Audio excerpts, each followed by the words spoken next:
陆离，朕要杀了你！竟敢说朕挥霍父皇留下的基业，朕乃实权皇帝，千古第一权人。爱新觉罗，这不是东北建州女真的姓氏吗？难道说，咱的大明亡于女真之手？开门，赶紧开门，别躲在里面装死！又来了，麻烦您再宽限几天。宽限？天天窝在屋里拍那些乱七八糟的视频，能挣到钱？真的，我最近剪辑的视频马上就能结算收益了。等钱到账，我第一时间把房租补齐，1分都不会少。少给我画大饼！我见多了你这种空想的年轻人。3天之内必须把拖欠的房租全部结清。要是3天后钱不到位，我直接换锁，把你所有东西全部扔出去，强制搬走，别跟我讨价还价。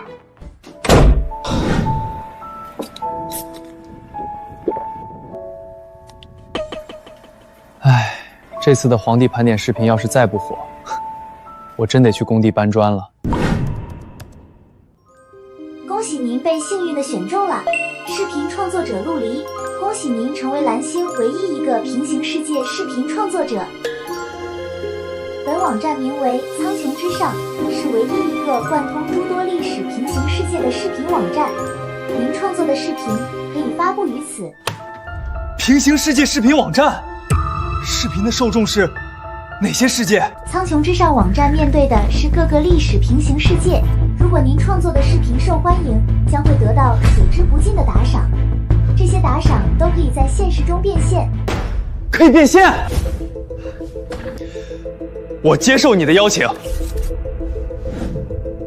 是否将视频中的历史人物替换为平行世界中帝王原本的面貌？是。既然是面向各个朝代，那我这个10大帝王盘点肯定能爆火。苍苍金陵月，高悬帝王州，天文列宿在霸业大江流。历史10大帝王盘点。注：本视频只论功绩，不谈人品，排名不分先后。历史10大帝王，朕扫平6国，一统江山，开创帝制。若论帝王，朕当为第1人。这第10名是何人？排名只论功绩，不论人品，倒是有趣。不过这第10名想来与朕无关，朕的功绩当在前3之列。陛下，若您能榜上有名，定能让大明威名远播，震慑北元余孽。皇后说的是，咱倒要看看这后世之人如何评价咱。在位13载，日夜忧勤，毫无土木生色之虑。他是孤独清傲的一代明君，承前启后，为儿子乾隆留下大好的基业来挥霍。第10名。第10名，大清王朝，爱新觉罗胤禛，雍正皇帝。这是怎么回事？断了！外域之族的帝王，后世江山竟被此族窃取，岂有此理！咱的后世子孙也太过不争气了。小苍，我的视频为什么播了1/10就停了？尊敬的宿主，您的视频目前是苍穹之上最爆火的视频。为了利益最大化，平台已为您的视频制定了专门的播放策略。只有良好的利益回馈，才会给您更多的创作动力。这是平台的运营手段啊，跟超前点播一个道理。我懂了，这是要吊足他们的胃口。这招玩得溜啊！那这样，我趁这个功夫，再为每个上榜的帝王制作一个小番外，作为大餐之后的调剂，维持热度。宿主已为您争取足够的时间，请您安心制作。哦，是要播放第9位了吗？哼，视频制作陆离，你如果懂事，就该知道把朕排在什么位置。第9名，朕倒要看看，能排在这外族皇帝之前的是何等人物。关于朕的番外视频，咱倒要看看，这亡我大明江山的女真皇帝究竟有何过人之处？雍正年少时，母亲不是皇后，备受冷落，加之相貌平平，诗书不通，六艺不精，这种种的一切造就了伴随他一生的自卑心理。但他具有常人所不具备的耐性，韬光养晦10多年，终于在一系列残酷的争斗中取得康熙的信任，登上权力之巅。登基之后，他励精图治，乃是整个满清王朝仅有的中心之主。他一登上皇位就清理朝政，一心扫除康熙晚年留下的颓风，振兴吏治。他惩治贪腐，力度强盛，手段狠辣。要是没有雍正这位中继之主，所谓的康乾盛世就是个笑话。康熙在位61年，养了一大班伟大不掉的老臣，若无雍正狠杀整治，康熙晚节必然不保。雍正帝在位13年，每天处理朝政的时间超过6个时辰，平均每晚只睡2-3个时辰，生活简朴，与其子乾隆的好大喜功、沉浸美玉不可自拔相比，简直是天壤之别。好你个陆离！历史10大帝王第10位，雍正皇帝爱新觉罗胤禛得苍穹之上认可，故赐下神秘奖励一份。什么？上榜竟然还有奖励？陛下，这奖励定然非同凡响，您一定要上榜才行。一个外族皇帝竟也能获得天赐奖励，这是何等荒谬！朕在此立誓，朕在当守土开疆，一灭戎狄外域。朕要扫平四夷，为华夏奠定万世之基业，让戎狄外域闻炎黄之名而丧胆。外域之族的皇帝也能获得奖励，可笑！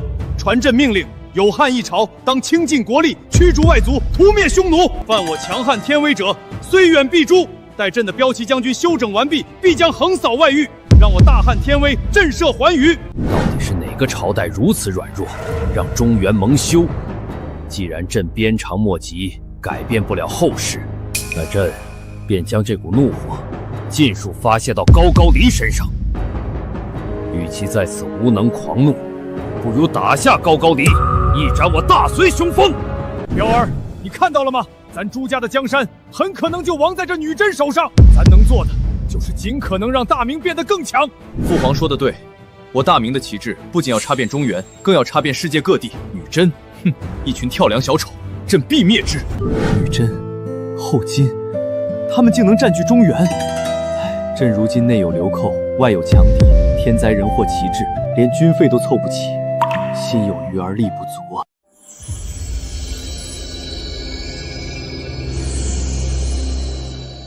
请诸位拭目以待。小仓，这奖励是怎么回事？是你搞出来的？尊敬的陆先生，因您的视频反响空前，平台总控制中心穹隆决定通过您的视频给予上榜者奖励，以增加视频的吸引力。同时，穹隆也为您打开了专属的特级打赏通道，观看者的打赏将100%存数交到您手中，平台不抽取任何提成。打赏？他们打赏的不会是金银元宝吧？在我这儿可不流通。请放心，对于金银等，若是珍宝，也会为您处理好所有后续问题。这样最好。赐予雍正王朝整个疆域内为期3个月的风调雨顺。在这3个月内，天灾尽消，干旱之地将有甘云降落，洪涝地区将有烈阳升空，务必好好利用这3个月的时间。风调雨顺，3个月，这天佑我大清，朕代天下万民感谢苍穹平台恩赐，感谢陆离先生抬爱。老天开眼了，感谢陛下，感谢陆先生。今年终于能有收成了，我们有救了。3个月的风调雨韵，若朕的大明能得此奖励，朕又何至于向朝臣们开口借钱，受尽屈辱？朕又何至于落得如此下场？如果能用朕的生命换来大明哪怕1个月的风调雨顺，朕何惜一死啊！愿以生命换取风调雨顺。10大帝王第9名的视频将在明天同一时间准时播放，届时请诸位莅临观看。明日嘛，也好。赵高，明日视频播放时提醒朕。谨遵陛下令。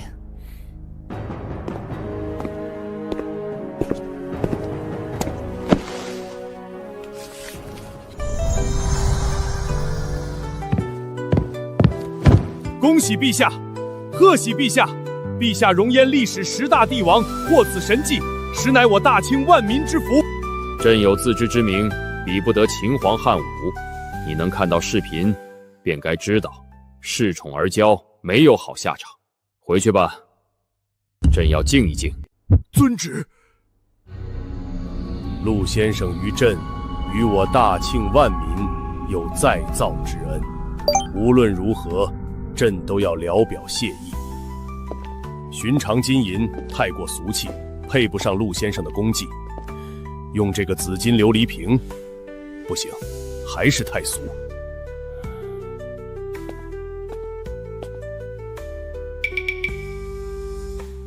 夜明珠，此物整个大清也仅此一颗，论及稀有珍贵，再无他物可比。也只有这样的稀世珍宝，才能向陆离先生表达朕的敬意。朕要将此物打赏于视频制作者陆离先生。您确定要用此物打赏吗？确定。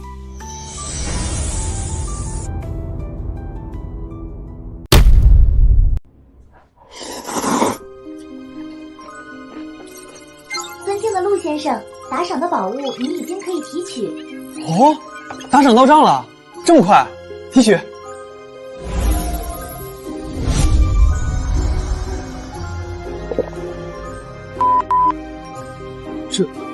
这不会是慈禧老妖婆嘴里含着的那颗吧？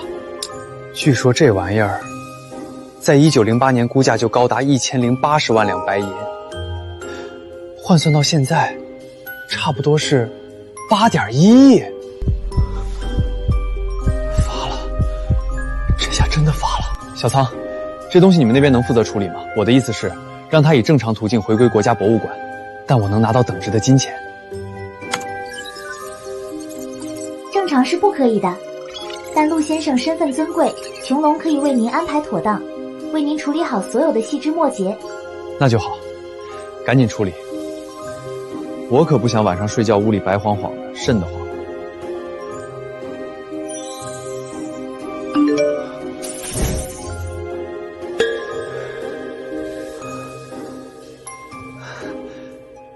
终于可以换个好地方住了。终于摆脱了那些束缚，这座城市将是我新的起点。因您收到了来自平行时空的首次巨额打赏，作为奖励，系统将为您开启一项新的能力。小仓，你刚才说的新能力是什么？检测到上榜者雍正皇帝因您的视频获得巨大手指，并对您进行了打赏，作为联动奖励，系统将赋予雍正皇帝一项新能力，在制作视频时可俯瞰并拍摄及王朝疆域内的任何景象。不是给我，是给雍正的。也好，让他自己去当战地记者，拍出来的东西才更有说服力。这能大大增加我视频素材的真实性和冲击力。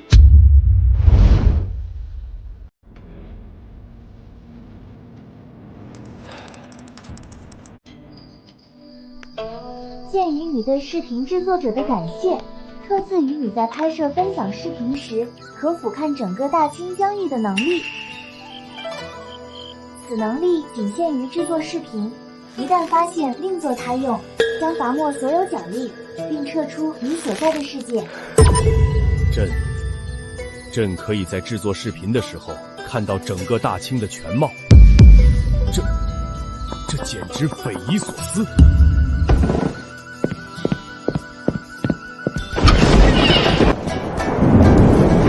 朕一定要让诸朝万界都看看，这风调雨顺是何等的神迹！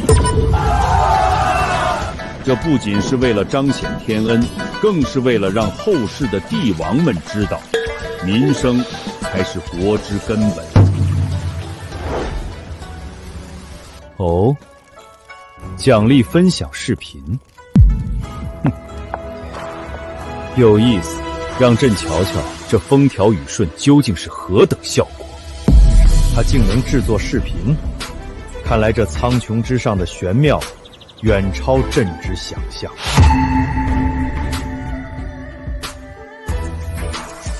彪儿，停下！咱俩都来看看，这女真皇帝得了天大的好处是如何炫耀的。此处乃我大清境内连续干旱了近1年的河间府，大家请看，在朕得到了风调雨顺奖励之后，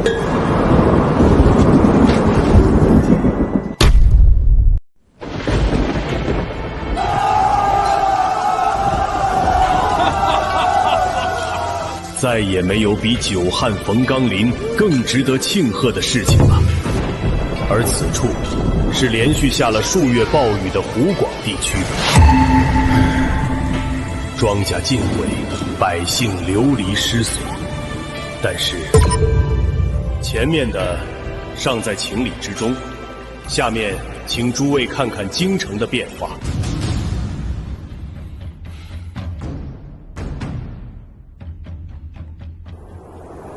京城几乎每隔几年便会爆发一次沙尘天气，人与人相隔一步便看不清面容。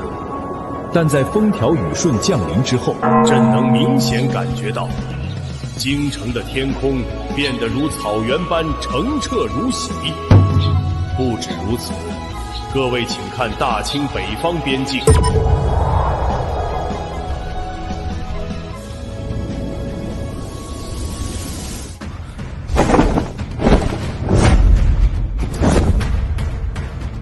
这是？没错，各位所看到的，就是正在我大清境内真实发生的一切。这是神迹，只有仙神才能拥有的伟力。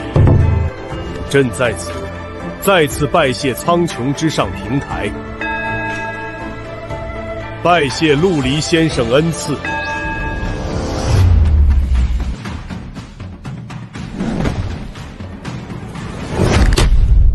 凭空造林，凝固山石，此等神力，若为我大秦所有，攻伐百越，北击匈奴，皆如探囊取物，天下将真正归于一统。好，好一个风调雨顺！若我大汉有此神力相助，何愁匈奴不灭，何愁西域不通？这榜单，朕势在必得。贞观之治，若得此天助，必能开创超越千古的盛世。突厥吐蕃皆不足为惧，第9名必定是朕。乖乖，这要是给咱来一下，那还愁什么北元余孽？咱大明的国力怕不是能翻上几番。第9名，谁也别想跟咱抢。看来让雍正自己拍视频这步棋走对了，效果拔群啊！这热度简直要冲破天际了。小仓，这热度可不能浪费，趁着所有人都打了鸡血，立刻宣布更新第9名。好的，陆先生，第9名1个时辰后播放。好，1个时辰，朕就在这章台宫等着。来人，备好酒宴。朕要一边庆贺，一边看朕登上榜单。传令下去，今日朝会暂停。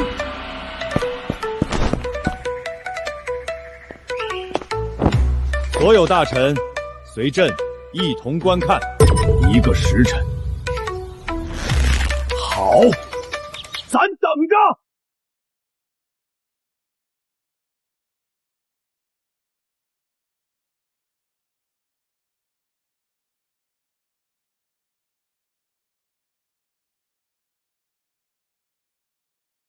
狸猫换太子，这是何意？公为密文。陛下，臣遍览史书，从未听过此等典故，或许是后世之事，听起来像是一桩宫廷阴谋。狸猫换走太子，这皇帝的出身恐怕大有。狸猫换太子，这是哪个朝代的混话？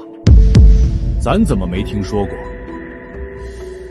难道说这皇帝不是正统出身？狸猫换太子，这不是民间流传的关于仁宗皇帝身世的野史吗？难道这第9名是我大宋的皇帝？在位42年，天下太平，能得此评价，确为明君。只是无子，可惜了。是个好皇帝，但不是个好祖宗。皇帝无后，乃是江山动荡之源。果然是仁宗皇帝。他的出身堪称千古奇闻，他的仁慈被后世传颂千年，他缔造了一个文人的天堂，也开启了武将的噩梦。他的一生是幸运的，也是不幸的。他就是快说，是谁？到底是谁？别卖关子了！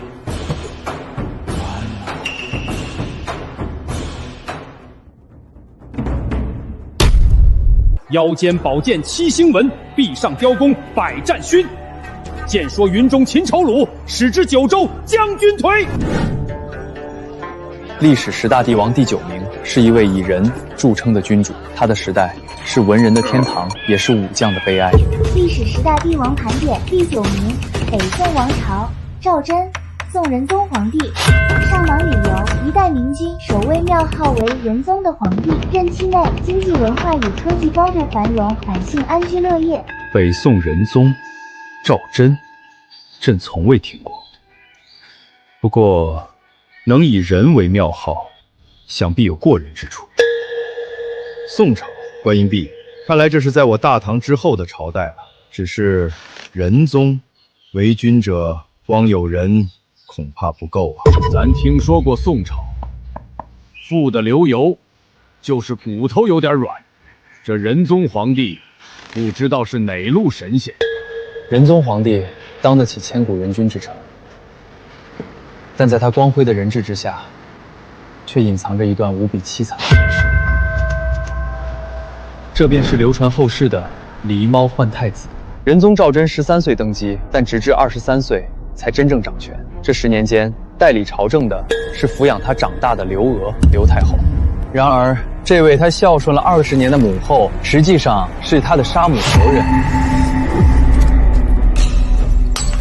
仁宗的生母正是这位李氏，当年宋真宗偶然宠幸了她。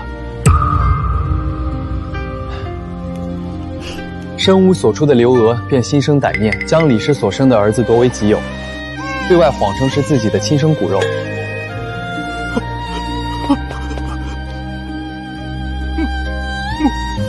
母亲。此后，李氏被幽禁多年，直至刘太后病逝前1年才被放出。然而，她仅仅被册封为陈妃1天，就蹊跷离世，年仅46岁。母子2人近在咫尺，却终生未能相认。本宫就要死了，你以为你就能熬出头了吗？还想着母子相认，本宫绝不容许。你死了，刘家才能安稳。还想着母子相认。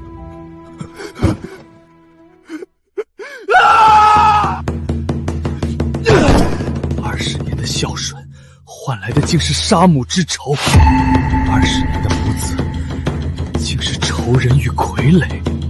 刘娥，朕要你血债血偿，朕要你刘氏一族满门陪葬。视频仍在播放，这意味着刘娥那个毒妇也看到了这一切。此刻，大宋的军政大权依然牢牢掌握在他手中，朕绝不能操之过急。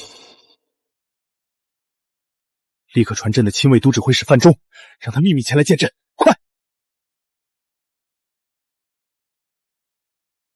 臣范仲参见官家。视频中所见的冷宫，你立刻带上朕的亲卫，不惜一切代价，将李氏，将朕的生母救出来。记住，要快，要隐秘。朕怕刘娥那个毒妇会先一步动手。臣领旨，定不负官家所托。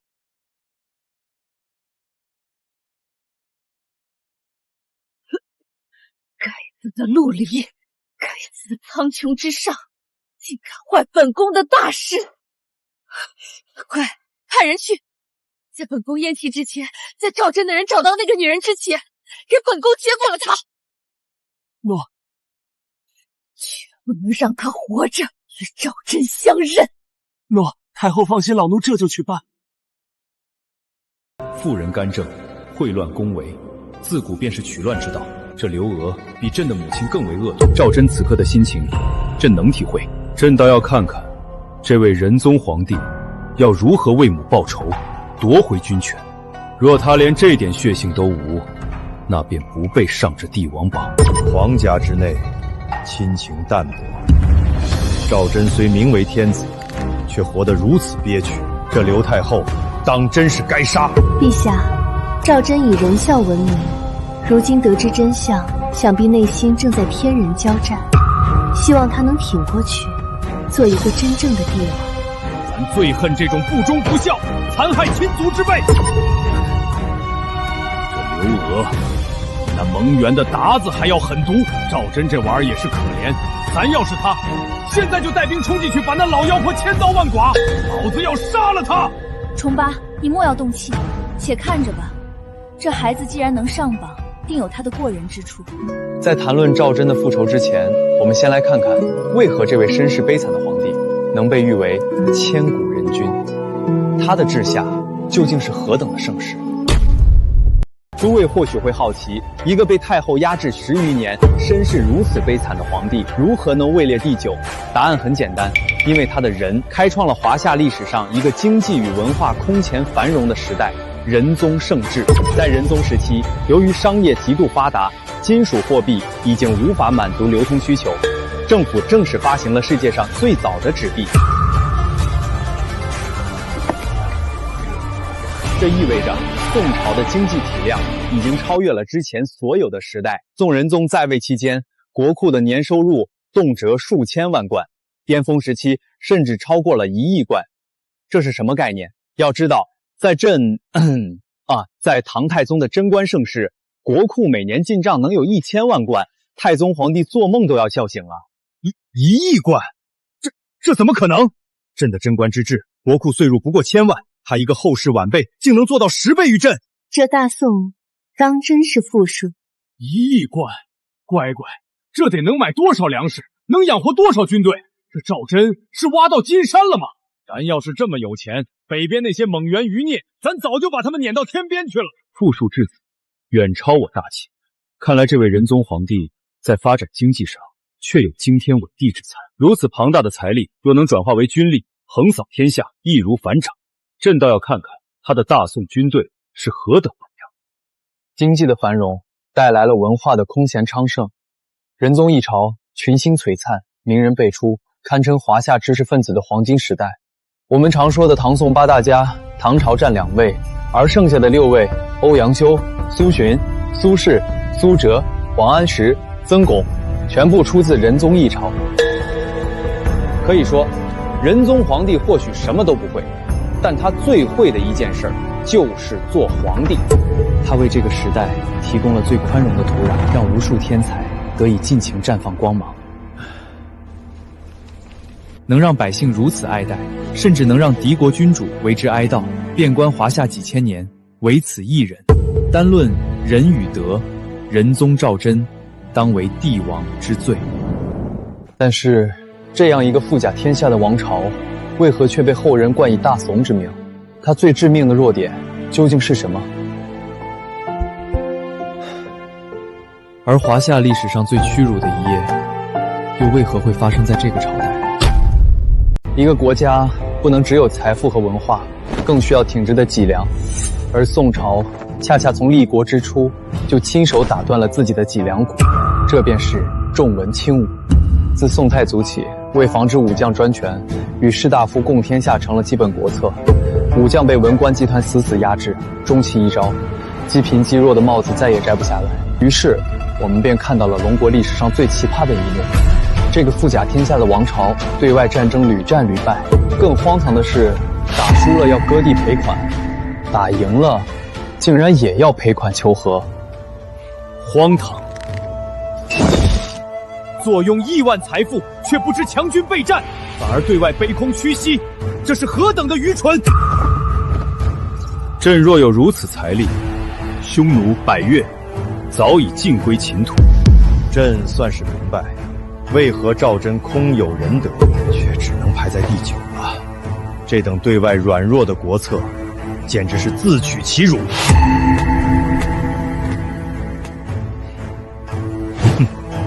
朕的渭水之盟已是毕生耻辱。4年后，朕便擒了竭力可汗，一雪前耻。他大宋倒好，竟以此为常态了。重文轻武，与士大夫共天下，难道是咱错了吗？咱戎马一生，打下这片江山，靠的正是手下这帮能征善战的臣子。可为了王权稳固，咱却要亲手折断他们的翅膀，咱真的做错了吗？重文轻武的国策，最终酝酿出了华夏历史上最黑暗、最屈辱的一幕——靖康之耻。堂堂天朝上国的2位皇帝被敌国像狗一样掳走，皇后公主任人凌辱，这是何等的奇耻大辱！这份耻辱将永远钉在历史的耻辱柱上。盘点至此，或许诸位心中对这位仁宗皇帝的人有了新的看法。接下来，请看仁宗番外篇，让我们看看他的人究竟到了何种地步。敲打一下也好，省得你老赵家一代比一代软。不过仁宗本人还是值得敬佩的。好了，上传完毕。宋仁宗赵祯番完小视频。我们再来看仁宗皇帝本人，他的人并非软弱，而是一种深入骨髓的自律与克己。御膳房不必了，昨夜朕饿得厉害，腹中燥热，实在想吃一碗烤羊肉。官家贵为天子，想吃为何不说？只要您一声令下，御膳房立马就能为您备好。唉，朕若一开口，御厨便会夜夜宰羊，以备不时之需。1年下来，要枉杀数百只羊，这不是仁德之举。陛下，朕岂能为了一碗口腹之欲而开此恶例，造成滥杀与浪费？所以，再饿也只能忍着。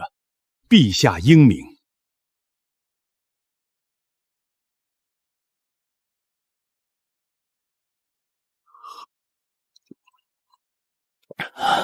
官家在外面渴得那般厉害，为何不叫人取水呢？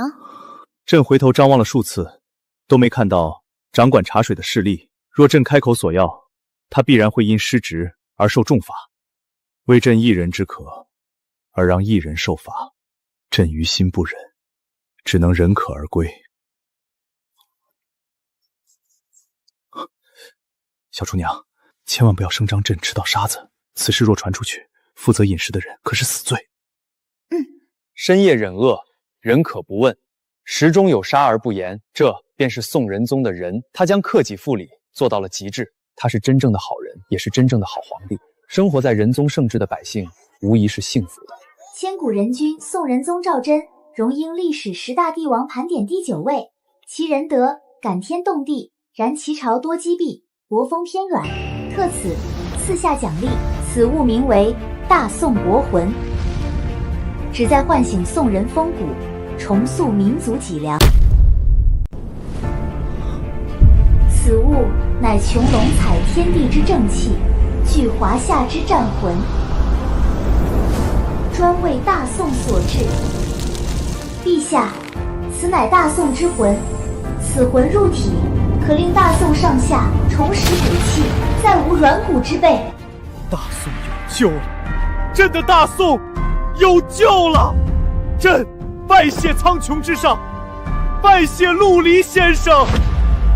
议和、赔款、退缩，我便第一个与他死磕到底。我大宋绝不称臣，死不纳贡。宋在，我在；宋灭，我亡。犯我疆土者，虽远必诛。朕要做秦皇汉武、唐宗宋祖那般雄才大略的皇帝。朕要灭西夏，平契丹，让这日月所照之地尽为宋土。龙魂苏醒，有趣，有趣。看来这往后的历史要变得更有意思了。好，好一个大宋国魂！咱就说嘛，有钱有粮，就该这么硬气。来人，随朕去齐真殿。清明上河图，此画描绘我大宋盛世繁华，寓意着朕对万民安康的期盼。唯有此国宝，能代表朕的一片赤诚。朕，赵祯，愿将此国宝《清明上河图》敬献于陆离先生，以谢再造之恩。尊敬的陆离先生，宋然宗赵祯的打赏已收到。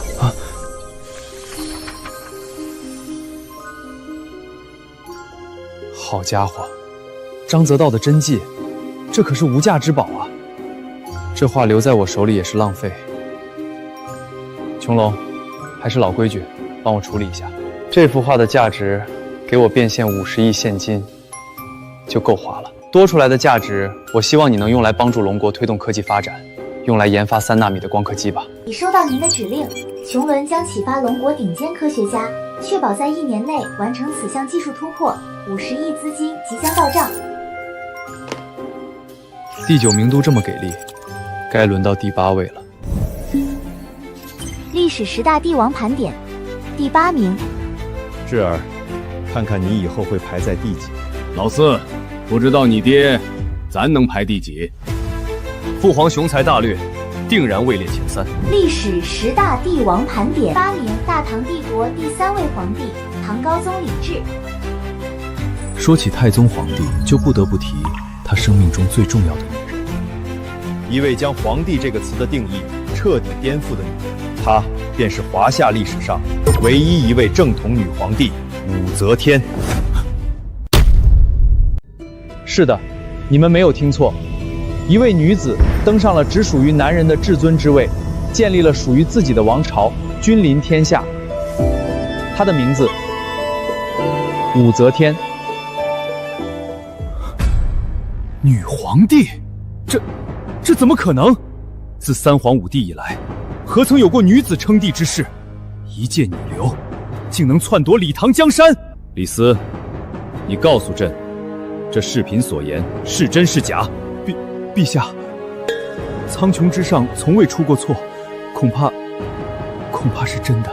乖乖，女人当皇帝，这武则天比吕雉还要狠啊！不行，咱得防着点儿，可不能让大汉也出个女皇帝。胡闹，简直是胡闹！阴阳颠倒，拼机私臣，成何体统？李家的后人都是干什么吃的？竟能让一个女人骑在脖子上？我大明绝不容许出此等荒唐之事！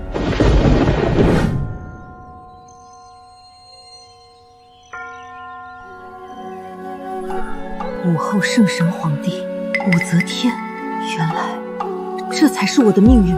李治，你一定会来接我的，对不对？你一定会让我成为那个武则天。观音壁，你看到了吗？第8名是智儿，是大唐第3位皇帝。为何会是智儿？朕的太子承乾呢？即便承乾不行，也该是泰儿。智儿他性子仁弱，如何能担此大任？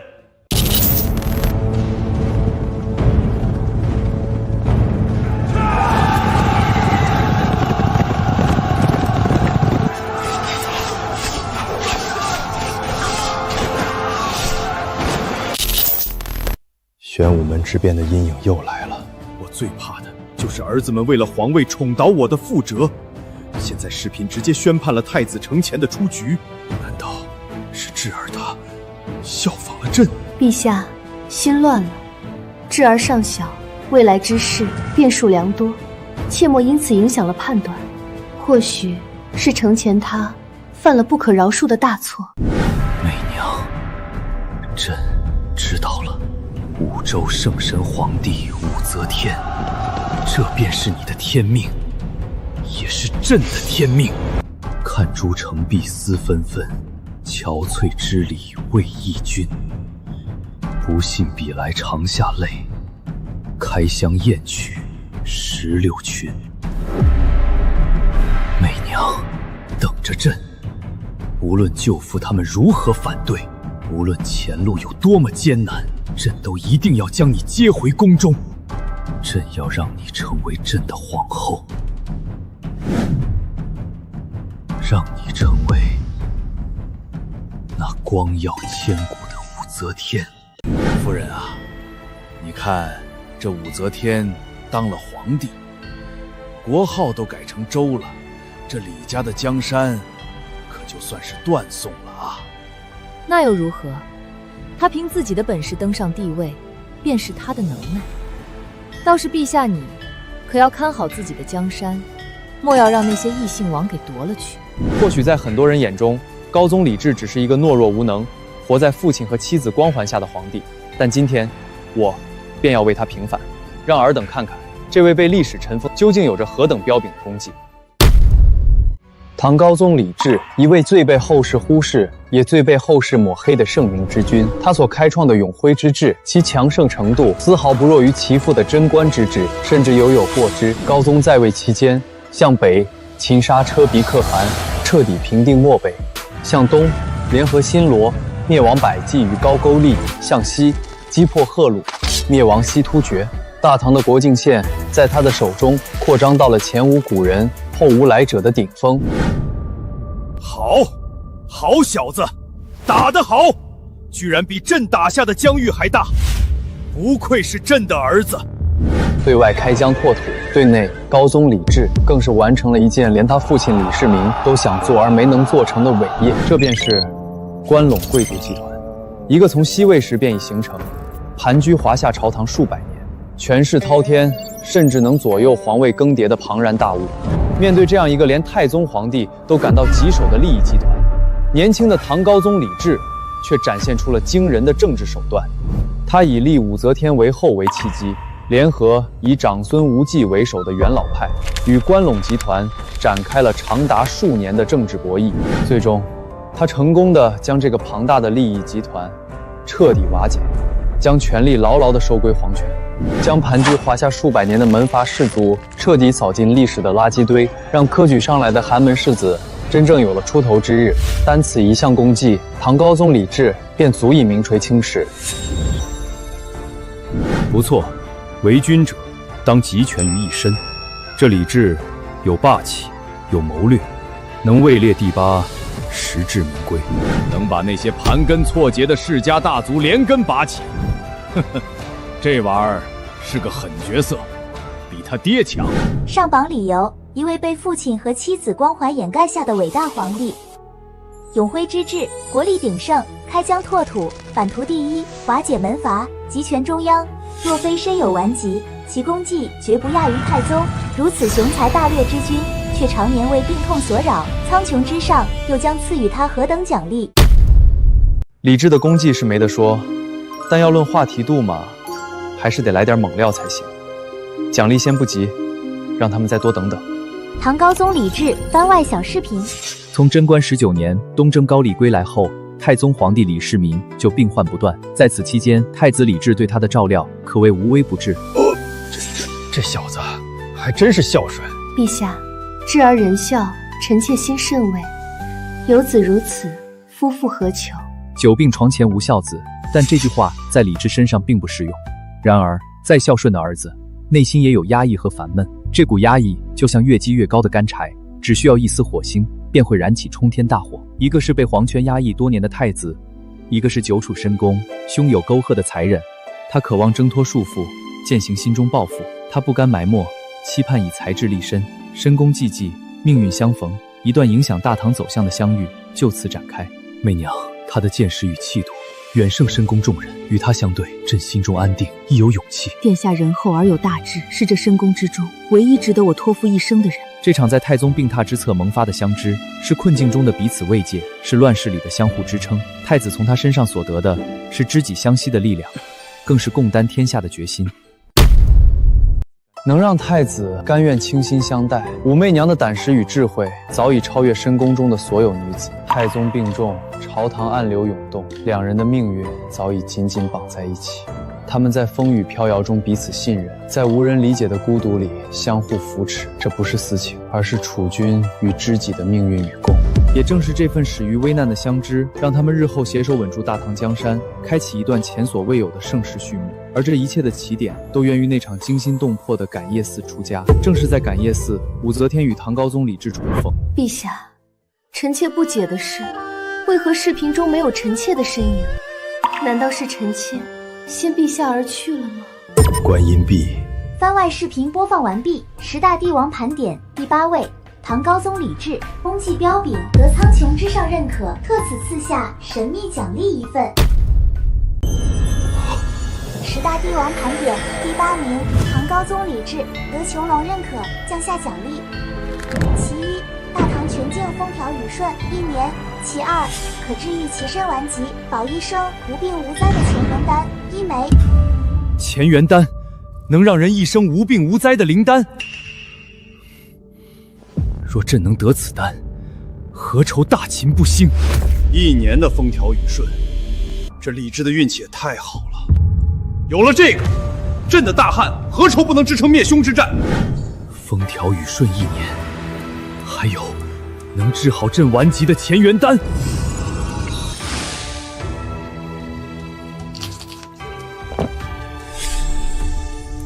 好，太好了，朕的身体从未如此舒畅过。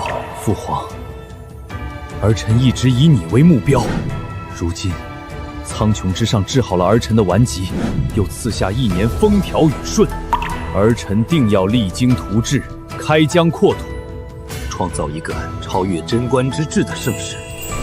朕要超越你。这小子看来是真的要青出于蓝了。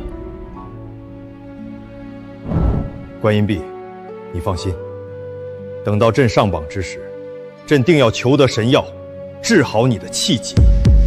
朕要你陪着朕，亲眼看着智儿，亲眼看着我大唐的盛世。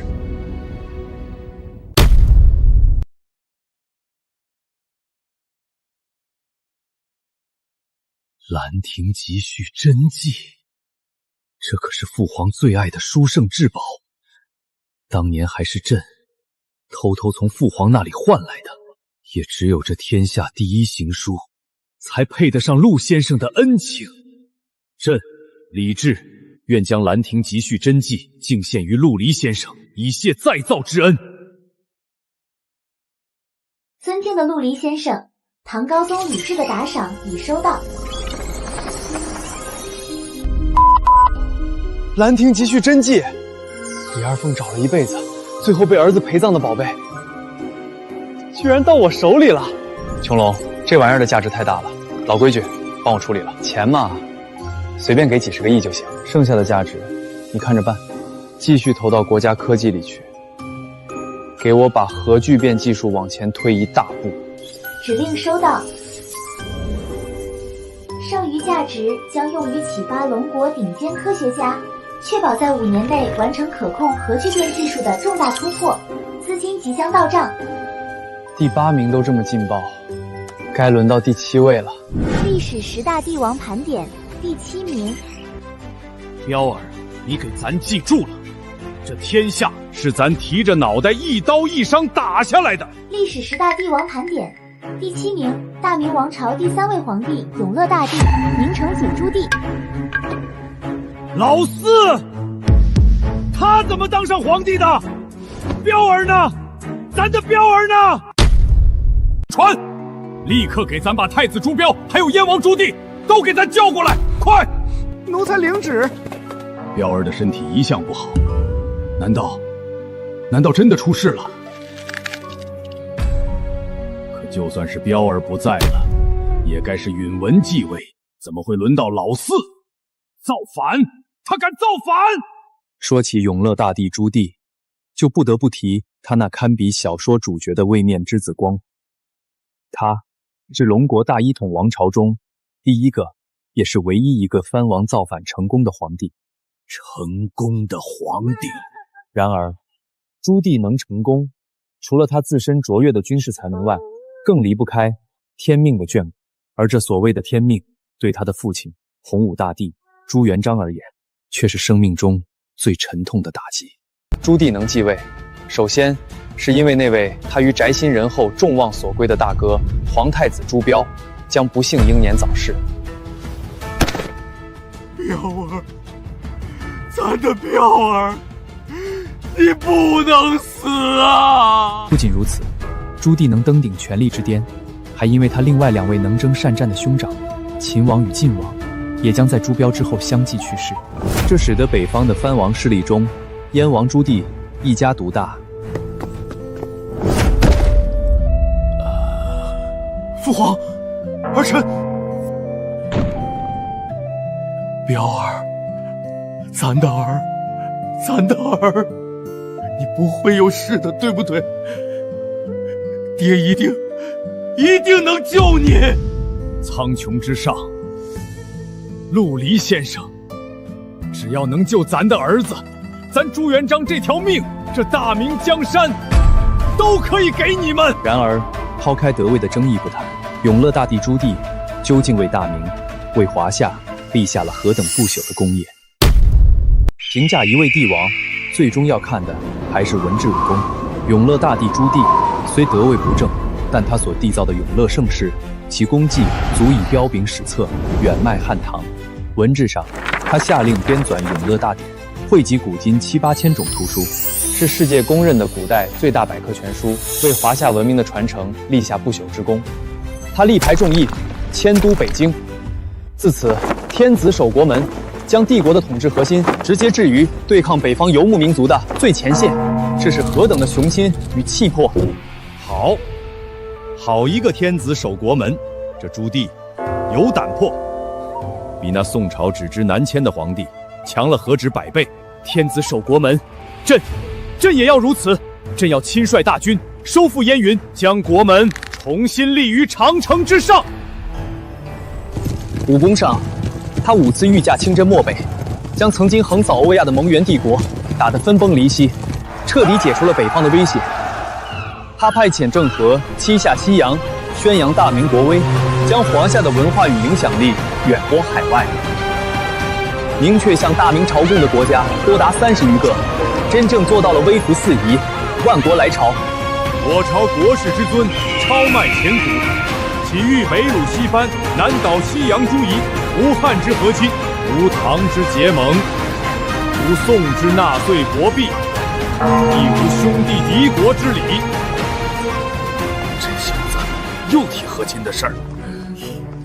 陛下，事实证明，拳头硬才是道理。结盟怎么了？朕那是为了日后灭了他们做的准备。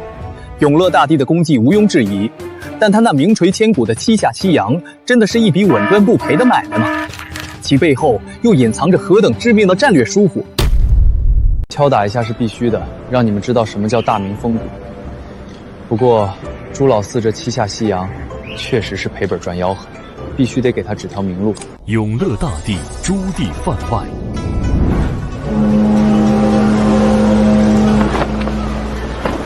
郑和七下西洋历时28年，每一次出动都要耗费国库数百万两白银，这的确宣扬了大明国威，让万国来朝，极大地满足了永乐大帝的雄心。但这种朝贡贸易本质上是一桩赔本买卖。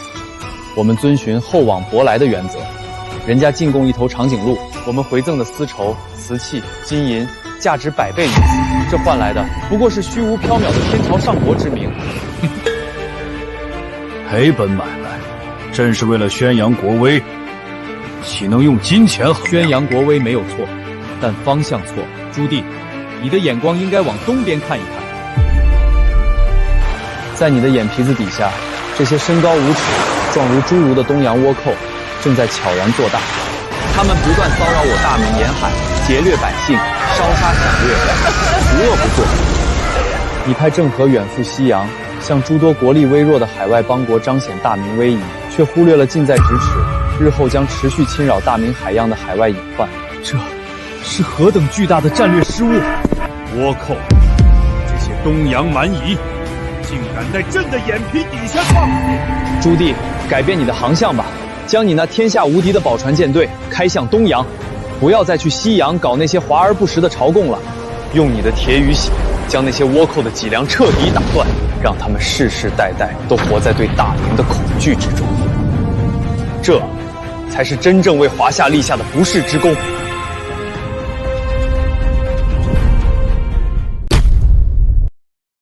传旨，命郑和立刻停止远洋出海的一切准备，将所有远洋宝船改装为海域战船，朕要东征异域。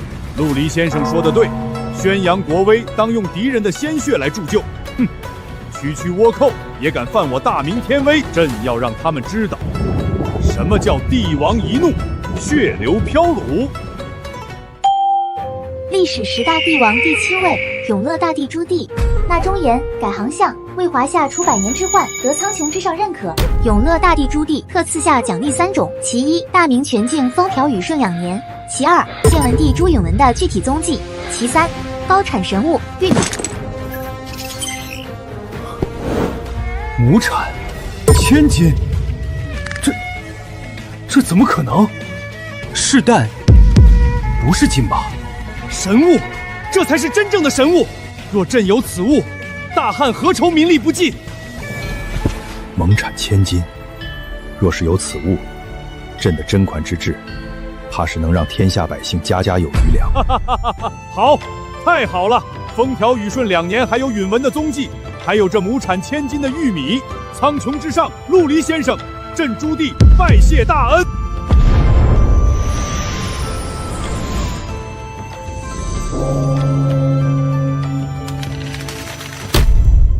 陆离先生，苍穹之上如此大恩，朕无以为报。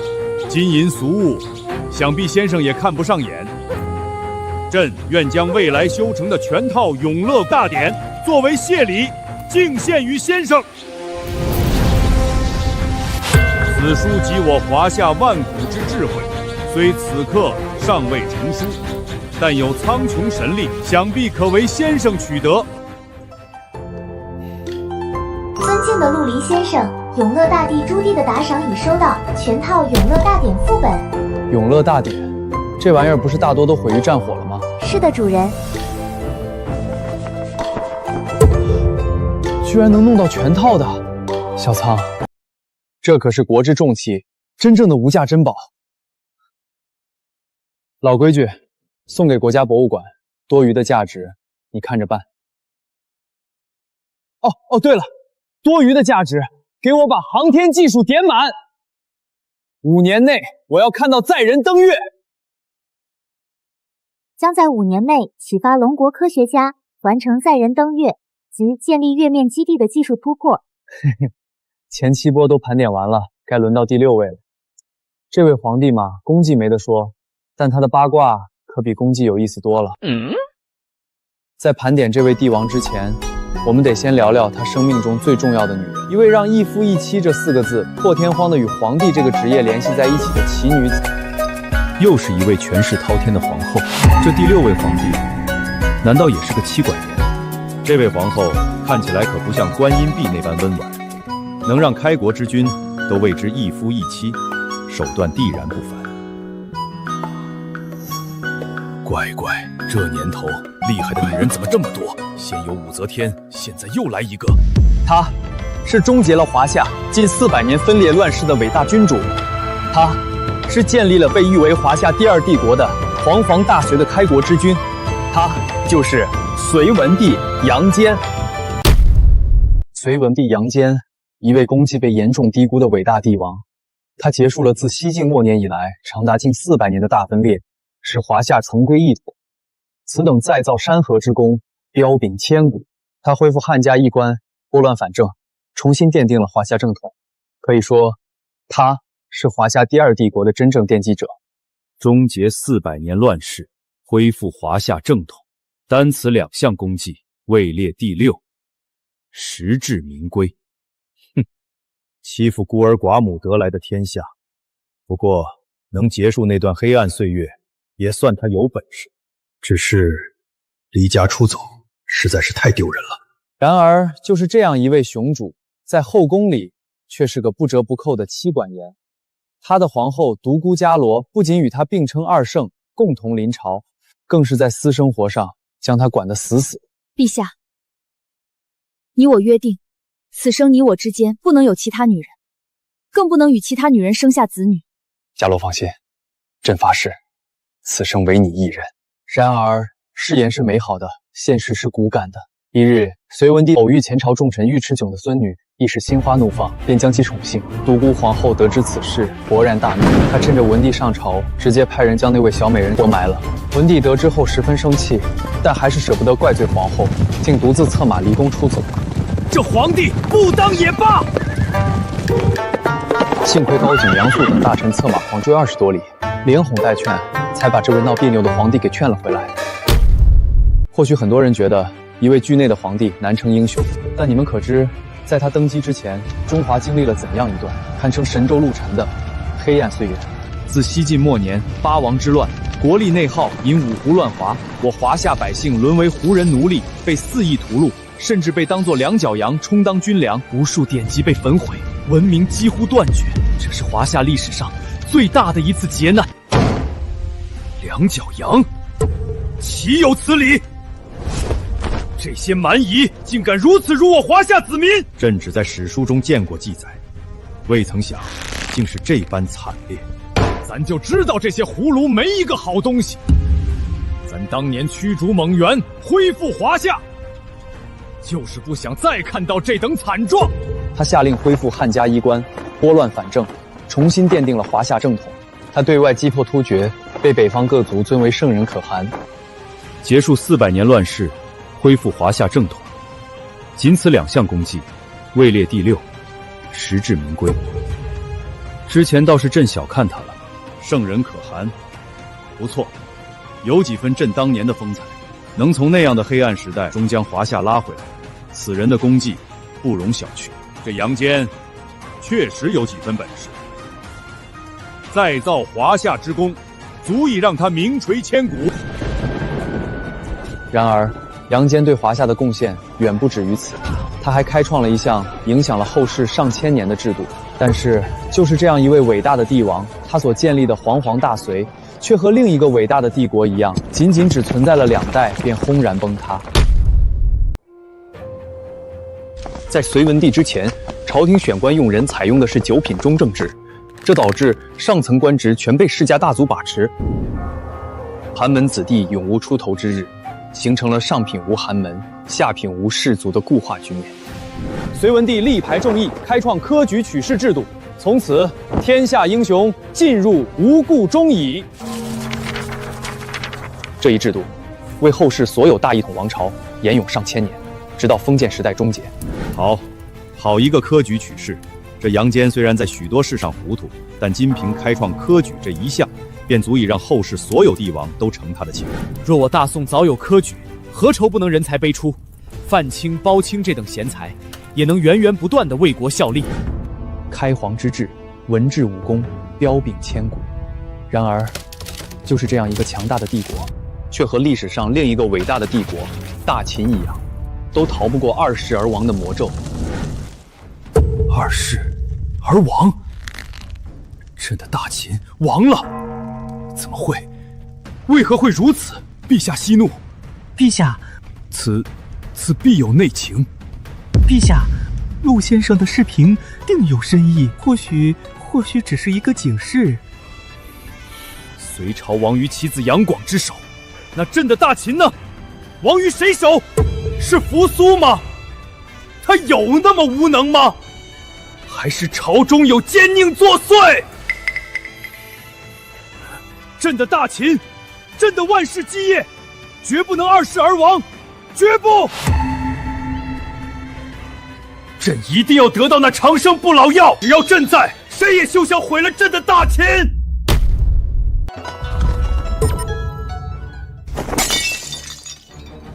朕的大隋国力鼎盛，万国来朝，怎么可能在朕手中灭亡？这个叫陆离的，是何方妖人，竟敢如此咒朕？陛下息怒，这或许只是危言耸听。危言耸听？他敢说朕是亡国之君，朕就要让他知道什么是帝王一怒。传旨给朕查，把这个陆离给朕救来，朕要将他凌迟处死。陛下，广儿他真的会？不，朕绝不会让此事发生。广儿心性不定，好大喜功，更不能继承大统。来人，传旨，命晋王杨广即刻前往并州，总管并州军务。无朕的诏令，永世不得不返回京城。陛下英明，只是太子之位。永儿仁厚，却也软弱，同样非帝国之主。此事，朕自有决断。看来，隋文帝已经吸取了教训。那么，在揭晓这位再造华夏的伟大帝王的之前奖励，我们还是按照惯例播放一段番外小视频。这皇帝当得太憋屈了。陛下，您别跑了，皇后娘娘也是一时气话，您大人有大量，别跟她计较了。是啊，陛下，您要是真不当皇帝了，这天下可怎么办啊？朕就是心里苦啊。历史10大帝王第6位，隋文帝杨坚。番外视频播放完毕。其再造华夏之功，开创科举之德，得苍穹之上认可，特此降下奖励。拜托了，一定要有能解决大隋继承人危机的奖励。朕不能让大隋二世而亡。苍穹庇佑，请赐我大隋一位真正的明君圣主。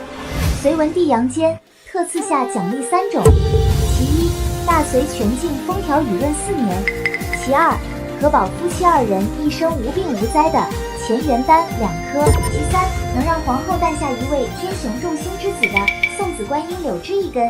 送子观音柳枝，竟然能直接赐下一位天选之主。若朕有此物，若朕能有一位天选之子，大秦何愁不能万世永昌？直接送一个合格的继承人，这苍穹之上的手段真是越来越匪夷所思了。智儿虽好，但若是能有一个天选之子，谁不想要？夏洛，你听到了吗？你听到了吗？我听到了。送子观音柳枝，天选之中星之主，我们的儿子。陛下，我大隋有救了。好，太好了！苍穹之上，陆离先生，朕杨坚代大隋万民拜谢大恩。前5名的盘点，才是真正的神仙打架。这第5位嘛，争议不小，但功绩绝对够硬。而且他的出现，绝对能把祖龙气个半死。在盘点这位皇帝之前，先问一个问题：一个人的出身能决定他的终点吗？这位皇帝会告诉你，不能。他出身草莽，好酒极色，3分醉意，晕染眉梢，看似是个泼皮无赖，却最终登上95至尊的宝座。他便是终结了始皇帝创下的大秦帝国，并一手开创了长达400年晃黄大汉基业的开国之君，人类历史上最有远志，对后世影响最大的人物之一。历史10大帝王盘点第5名，大汉王朝开国皇帝汉太祖高皇帝刘邦。终结朕的大秦，刘邦！赵高，给朕滚进来！陛下，传朕旨意，以朕的始皇帝之名，通令全国，彻查天下所有名为刘邦之人，遵旨。无论其身份，无论其老幼，给朕全部找出来！朕要将他罪尸万段！哈哈，夫人，你看，咱就说这榜单上必有咱老刘一席之地吧。第5名，不错不错。陛下倒是得意，也不看看那始皇帝的反应。他怕是已经下令要将全天下的刘邦都杀光。怕是他找不到。再说了，咱现在叫刘季，可不叫刘邦。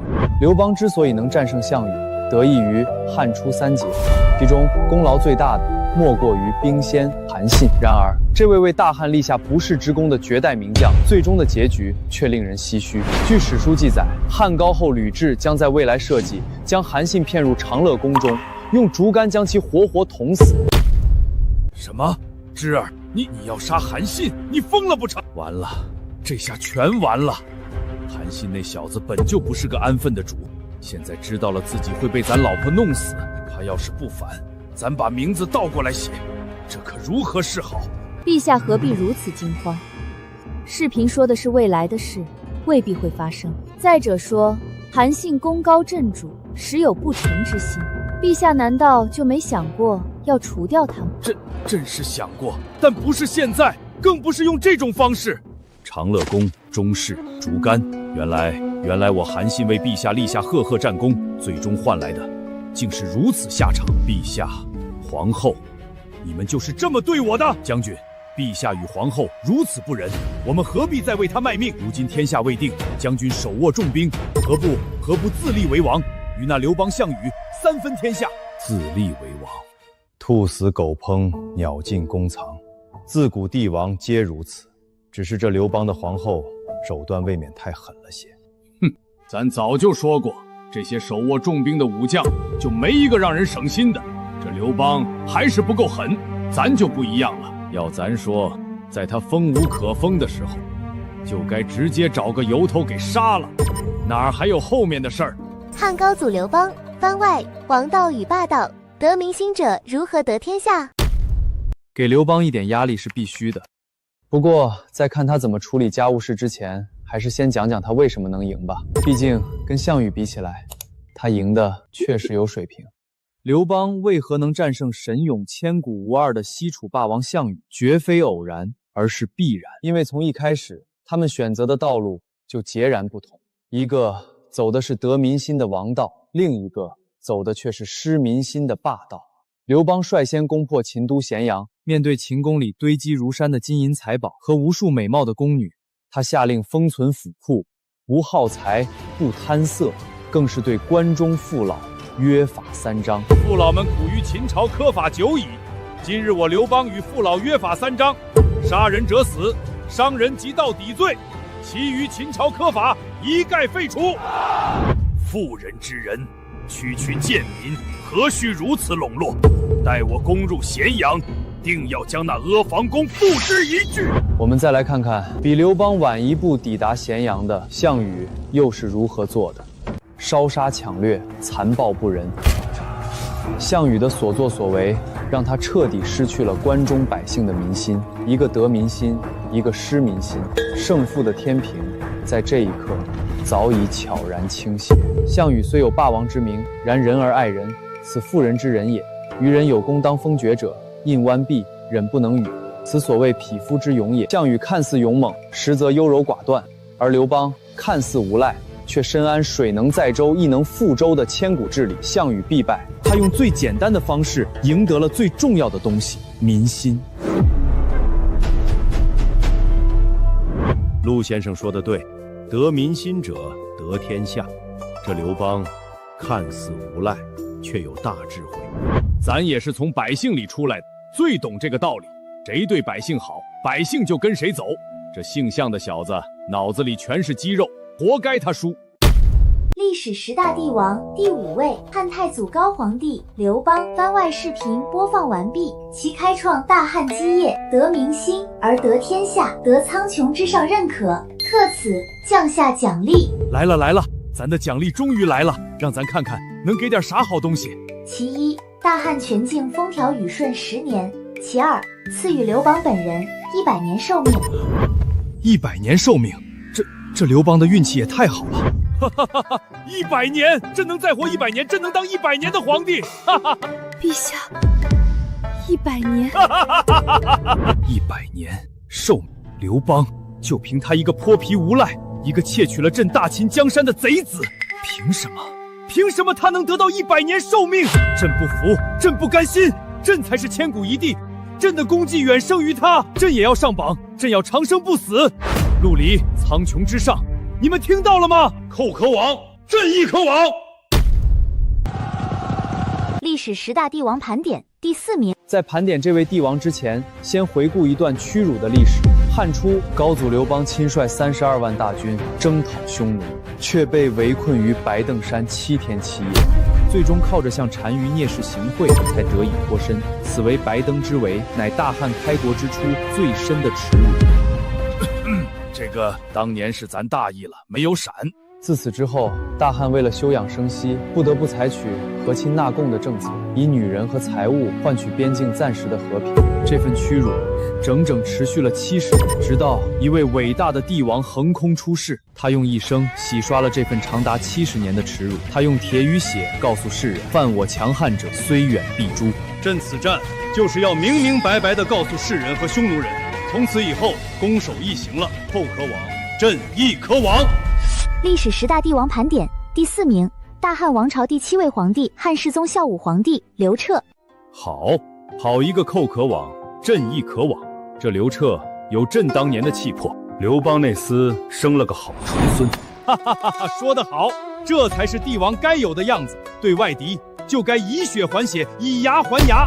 这刘彻对朕的胃口。汉武帝刘彻在位54年，他彻底改变了汉朝对匈奴的防御姿态，转守为攻。他北伐匈奴，将曾经不可一世的草原霸主打得远遁漠北，哭喊着“失我祁连山，使我六畜不翻稀；失我胭脂山，使我妇女无颜色”。他开拓西域，打通了闻名于世的丝绸之路。他南平两越，东定朝鲜，将大汉的版图扩张到了极致，奠定了后世华夏疆域的基础。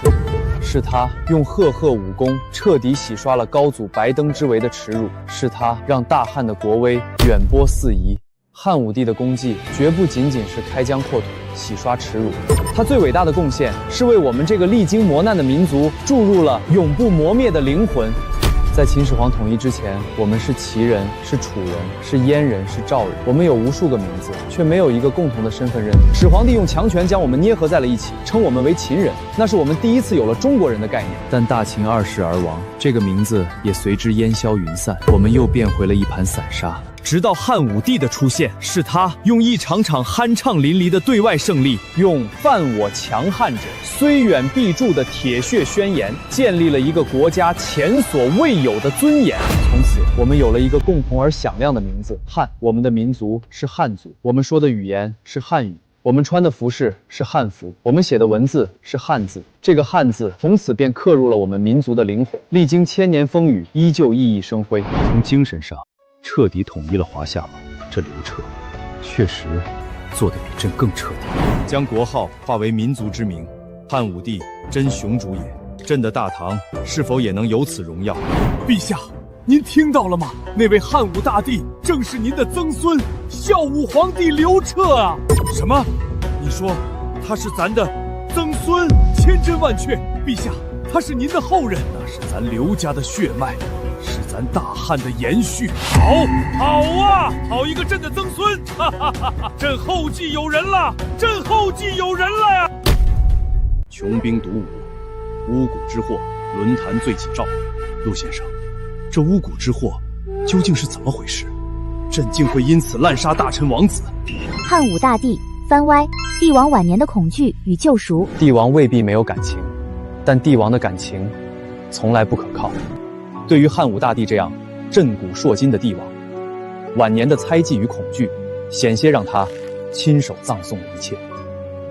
随着年岁渐长，他对长生不老的渴望也愈发强烈，而这种渴望被奸臣所利用，最终酿成了滔天大祸——巫蛊之祸。征和2年，汉武帝已年近70，体弱多病。奸臣江充等人诬陷太子刘据以巫蛊之术诅咒陛下，意图谋反。太子殿下，陛下正在养病，不见任何人，您还是请回吧。我有天大的冤情要向父皇禀报，你这阉人，给我让开！太子殿下这是要硬闯吗？莫非真如江充所言，您要造反？沟通的渠道被切断，误会越来越深。太子刘据走投无路之下，只能起兵自保，诛杀江充。然而，这正中奸人下怀，坐实了他谋反的罪名。一场由奸臣导演的冤案，导致太子、皇后双双殒命，数万人受到牵连。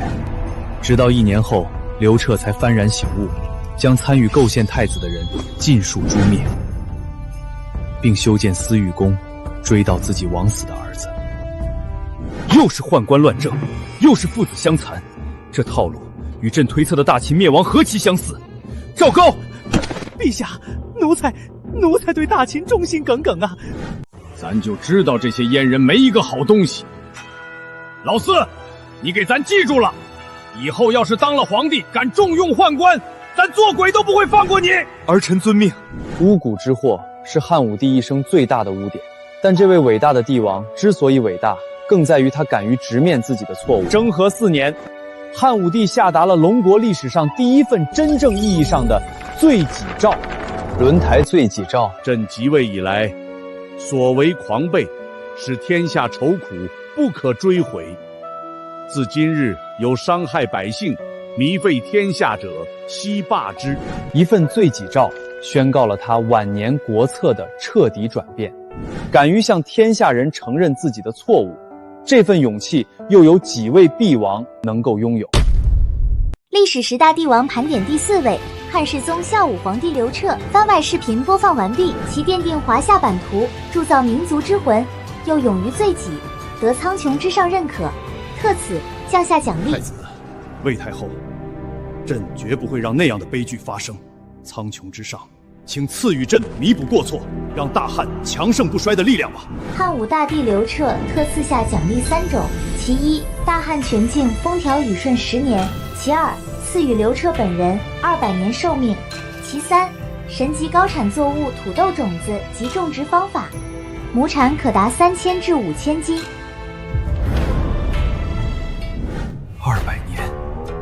200年寿命，还有亩产数千斤的神物。刘彻，刘邦的重孙，好得很。亩产3000斤，这是何等神物？若我大唐有此物，何愁不能开创万世基业？10年风调雨润，200年寿命，土豆，亩产3000斤。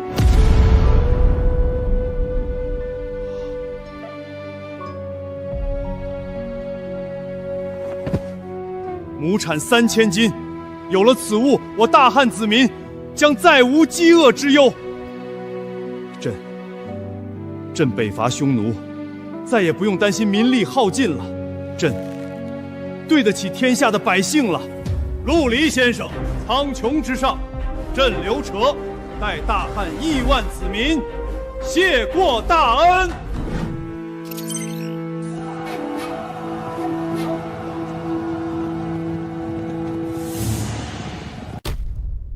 自此刻起，盘点进入前3甲，这3位是屹立于龙国数千年历史之巅，真正意义上的巅峰王者，他们的功绩将由整个天地共同见证。历史10大帝王盘点第3位，大唐帝国。第2位皇帝，天可汗，唐太宗李世民。是朕，居然是朕！第3名，朕居然是第3名！哈哈哈哈！观音壁，你看到了吗？是朕位列第3！哈哈哈！朕就知道，朕的功绩绝不输于任何人。恭喜陛下，陛下文治武功盖世无双，位列第3，实至名归。大唐兴盛，天下兴盛。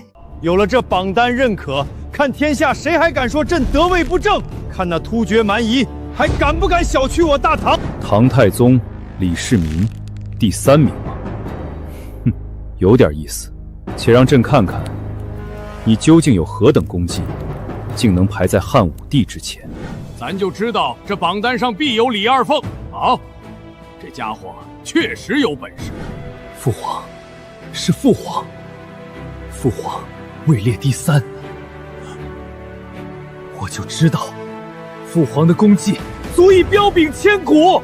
论文治，他开创贞观之治，为后世向往；论武功，他是皇帝中的战神，战神中的皇帝。若论军事才能，李世民在龙国数千载帝王之中，堪称独一档。伟人曾评价，自古能军，无出李世民之右者。他是天生的战神。李世民一生征战，战必胜，攻必取，大唐的半壁江山都是由他亲手打下，而最能体现他军事才能巅峰的，莫过于虎牢关之战。此战兵力差距近30倍，所有人都认为李世民必败无疑，但他却创造了战争史上的奇迹。李世民小儿欺我太甚，全军出击，给朕踏平他们！面对敌军的倾巢出动，李世民非但没有退缩，反而抓住了战机。他轻率玄甲军绕到敌军背后，直插窦建德的中军大旗。玄甲军随我破敌，今日便要一战擒双王！一战攻城，李世民以3500人大破10万敌军，生擒窦建德，逼降王世充。此时他年仅23岁。3500对10万，一战擒2王，此等战绩，堪比白起、王翦。这李世民确实是个将才。好小子，打得好！这仗打得连咱都觉得痛快。这李二凤确实有2把刷子。漂亮，太漂亮了！此等以少胜多、直捣黄龙的战法，深得兵法精髓。这李世民若为将，必是与我一般的兵仙。虎牢关之战只是李世民辉煌战绩的缩影。登基之后，他更是开创贞观之治，万国来朝，大唐的文化制度被周边各国争相学习，尤其是东边的一个岛国。李世民一生英明，但在对外交流上却犯下了一个致命错误。他纵容来自倭国的遣唐使在长安肆意学习大唐的一切，他以为这是宣扬国威，却不知自己亲手喂养了一群白眼狼。李世民，你看到了吗？这些被你当作仰慕者的倭人，他们将大唐的一切都学了回去，然后用你教给他们的东西磨砺了獠牙，反口咬向了他们的老师。1000年之后，这群由你纵容的白眼狼将在你的土地上屠戮千万同胞。他们制造的杀戮比五胡乱华有过之而无不及。这份血债，李世民，你虽非始作俑者，却难辞其咎。一派胡言！不，这不是真的。区区倭国蛮夷，一群目猴而观的侏儒，他们怎敢如此？陛下，冷静，这只是后世之事，现在还未发生，我们还有机会改变，改变？如何改变？朕竟亲手喂养了一群畜生，一群吃人肉喝人血的畜生！来人，传朕旨意，立刻封锁鸿胪寺，将所有在长安的倭国使臣、留学生全部给朕抓起来，一个不留！将幕后黑手揪出来，朕要亲自审问，朕要将他们凌迟处死。又是外族之祸。这李世民治国尚可，看人却不明，对这等蛮夷只知施恩，不知立威，该杀！咱就知道这些倭寇没一个好东西。老四，听到了没？以后别跟咱提什么下西洋宣扬国威了，给咱把船开到东洋去，把那些倭寇给咱杀干净，一个不留。父皇放心，儿臣明白。待儿臣登基，必先灭倭国。看来太宗皇帝已经知错了，养虎为患，终被虎伤。这个教训，希望所有帝王都能铭记。当然，人无完人，功是功，过是过。李世民一生除了这件事，还有一个最大的污点，那便是玄武门之变。弑兄杀弟，逼父退位，这确实是他一生无法洗刷的污点。但是，一个帝王的评价，不应只看他如何上台，更要看他上台后做了什么。正是这位背负着兄弟鲜血的帝王，开启了龙国历史上最令人神往的时代——贞观之治。他又是如何从一个得位不正的篡位者，成为一代圣君的呢？玄武门之变是李世民的污点，却也是大唐的转折点。李世民登基后，深知自己得位不正，若不能励精图治，做出一番功业，必将被天下人唾弃。陛下此举不妥，若长此以往，必失民心。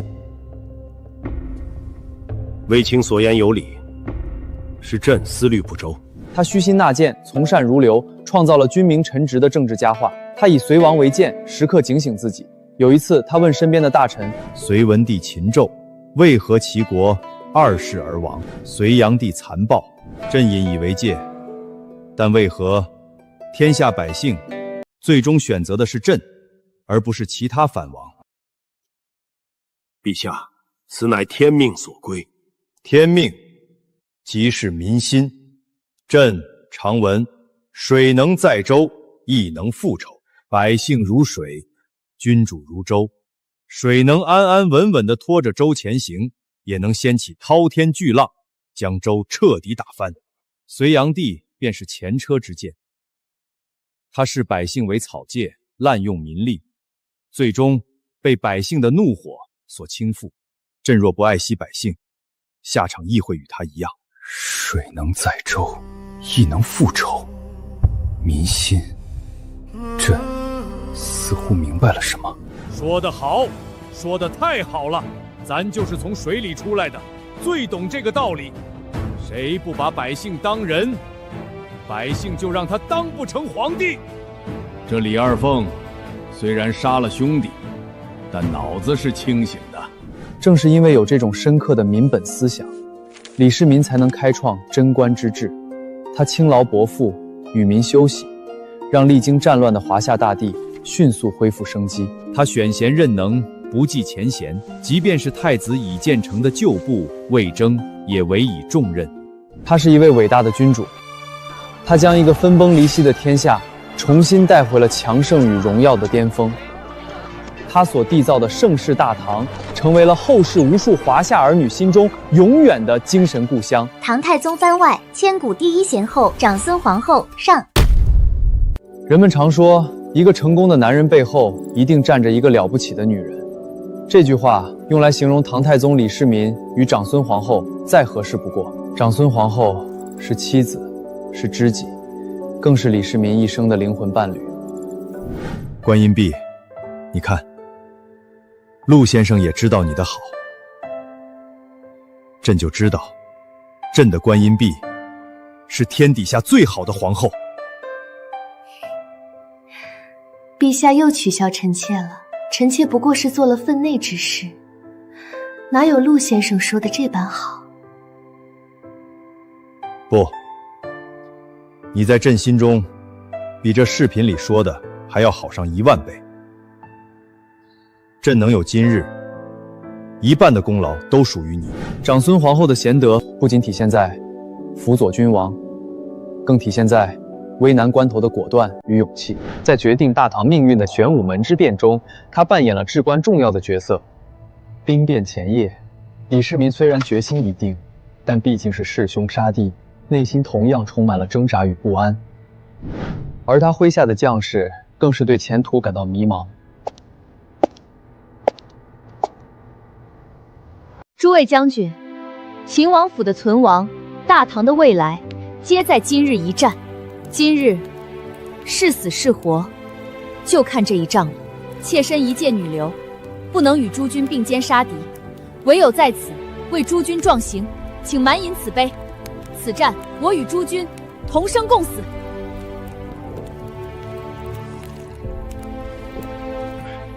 王妃放心，有您这句话，末将万死不辞。王妃亲临战场，我等士气大振。在那个男人主宰的血腥战场上，长孙皇后的出现如同一剂最强效的强心针，瞬间稳固了军心。长孙皇后用自己的行动告诉所有人，这不是李世民一个人的战斗，而是整个秦王府的战斗。如果说玄武门之变展现了长孙皇后的勇，那么李世民登基之后，他所做的2件事，则淋漓尽致地展现了他的智与德。长孙皇后的兄长长孙无忌是凌烟阁24功臣之首。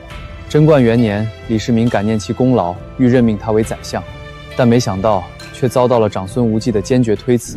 无忌，你随朕征战多年，劳苦功高，这尚书右仆使之位，非你莫属。谢陛下隆恩。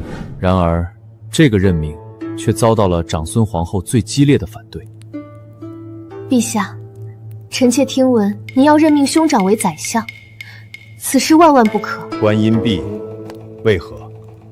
无忌有才干，有功劳，当宰相有何不妥？陛下，臣妾既已身处宫中，位极至尊，实不愿兄弟子侄布列朝廷，形成外戚势力。汉朝吕后霍光之祸，便是前车之鉴。陛下切不可重蹈覆辙，请陛下收回成命。李世民并未听从，但长孙皇后并未放弃，她转而找到兄长长孙无忌，命他主动请辞。最终，李世民无奈，只得作罢。为了国家大局，不惜牺牲自己家族的利益，这种胸心与远见，遍观龙国几千年后宫，能有几人做到？霍光、长孙皇后所言不差。朕死后，霍光虽有定策之功，但也专权多年，险些动摇我大汉江山。这长孙皇后比朕的钩弋夫人看得更远。长孙皇后的智慧不仅体现在防微杜渐，更体现在对君臣关系的巧妙调和上。有一次，魏征在朝堂上又一次顶撞了李世民，让他下不来台。弃杀朕也！这一次，李世民真的生气了。朕迟早要杀了魏征这个乡巴佬！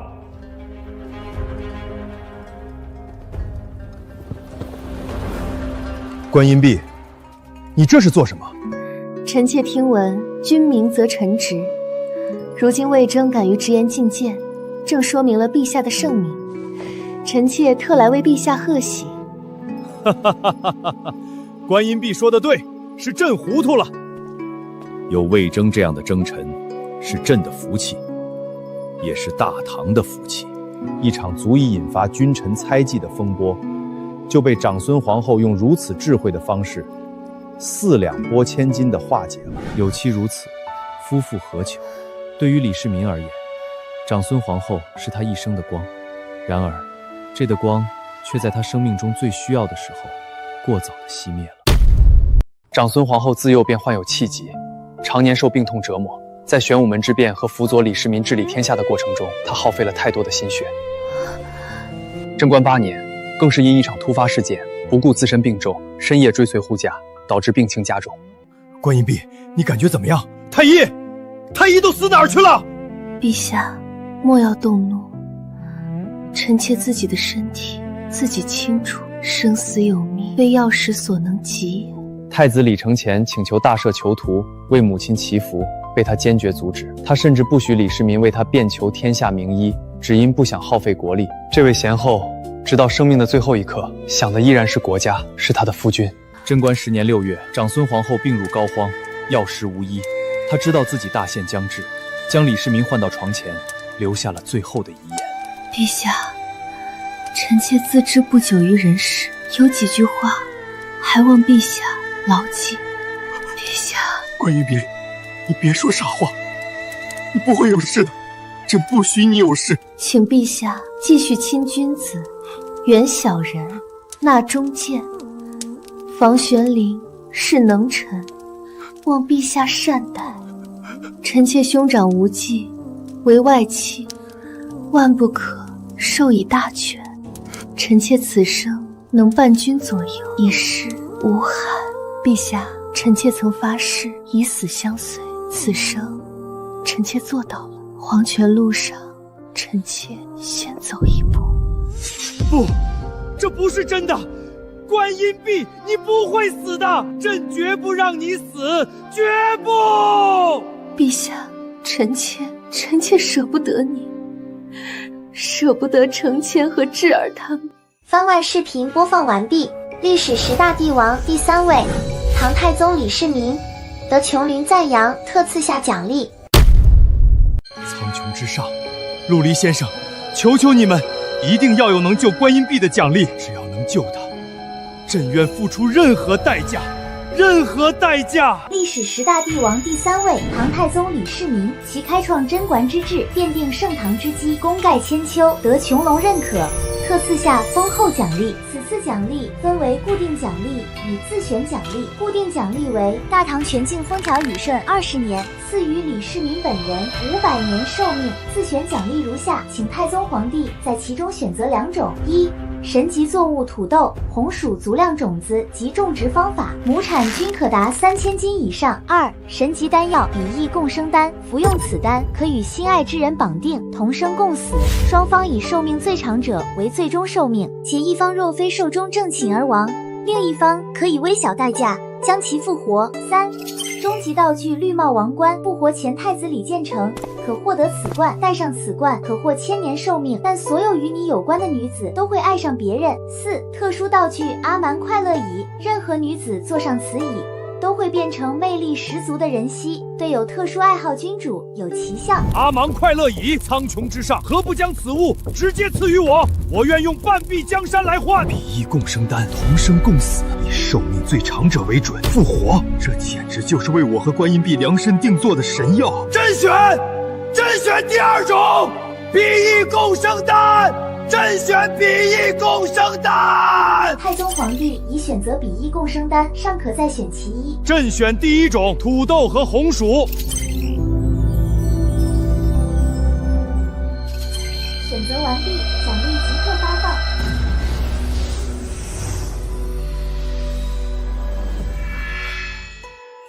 观音壁，我们有救了，我们再也不用分开了。陛下，臣妾说过，此生能伴君左右，一世无憾。不，朕要你陪朕看尽这大唐的万里江山，500年、1000年，我们要永远在一起。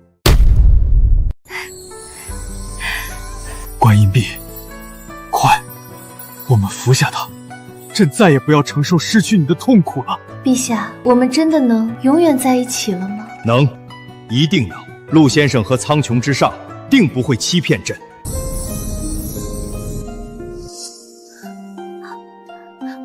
陛下，臣妾的气急好像全好了，身体从未如此轻盈过。哈哈哈哈哈！好啊！朕也感觉年轻了10岁。陛下，你要做什么？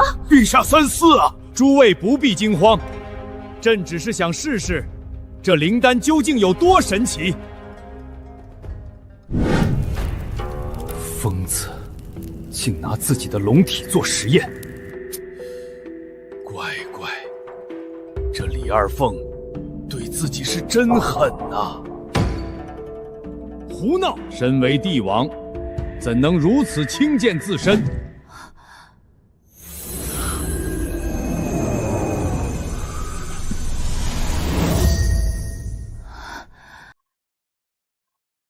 哈哈哈，成了，真的成了！观音壁，你看到了吗？朕受伤，你却能为朕疗伤，我们真的性命相连了。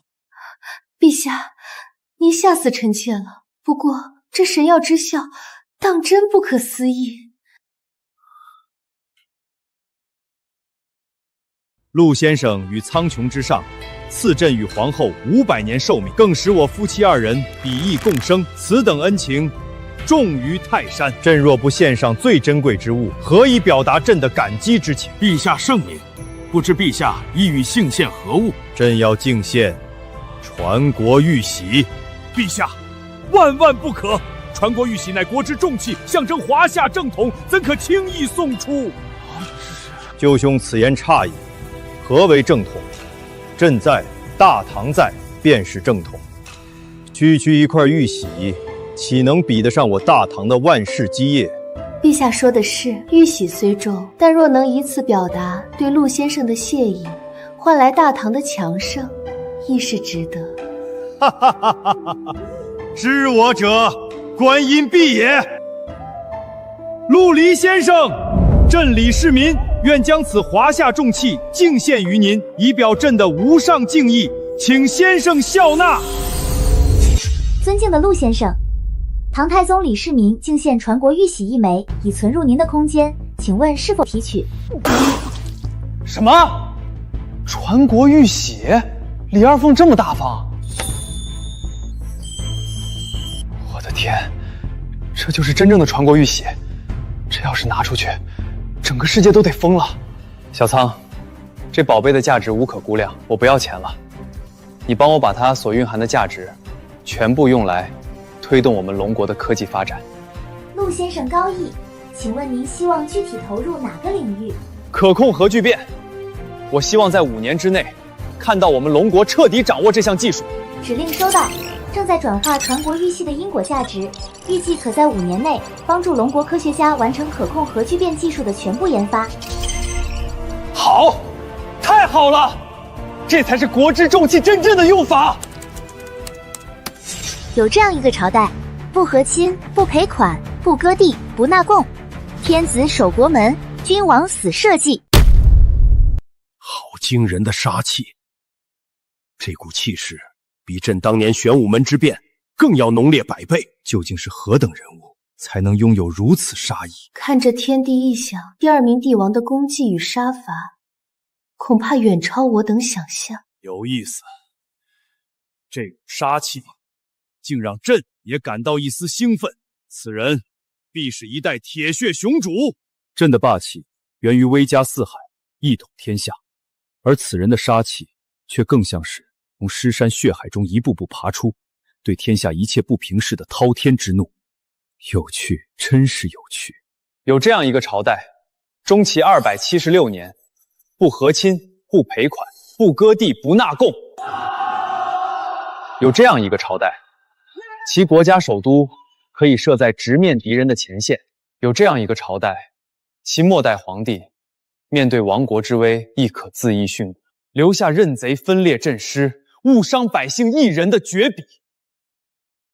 煌煌大名，赫赫威仪，这就是根植于这个王朝骨血之中的骄傲与不屈。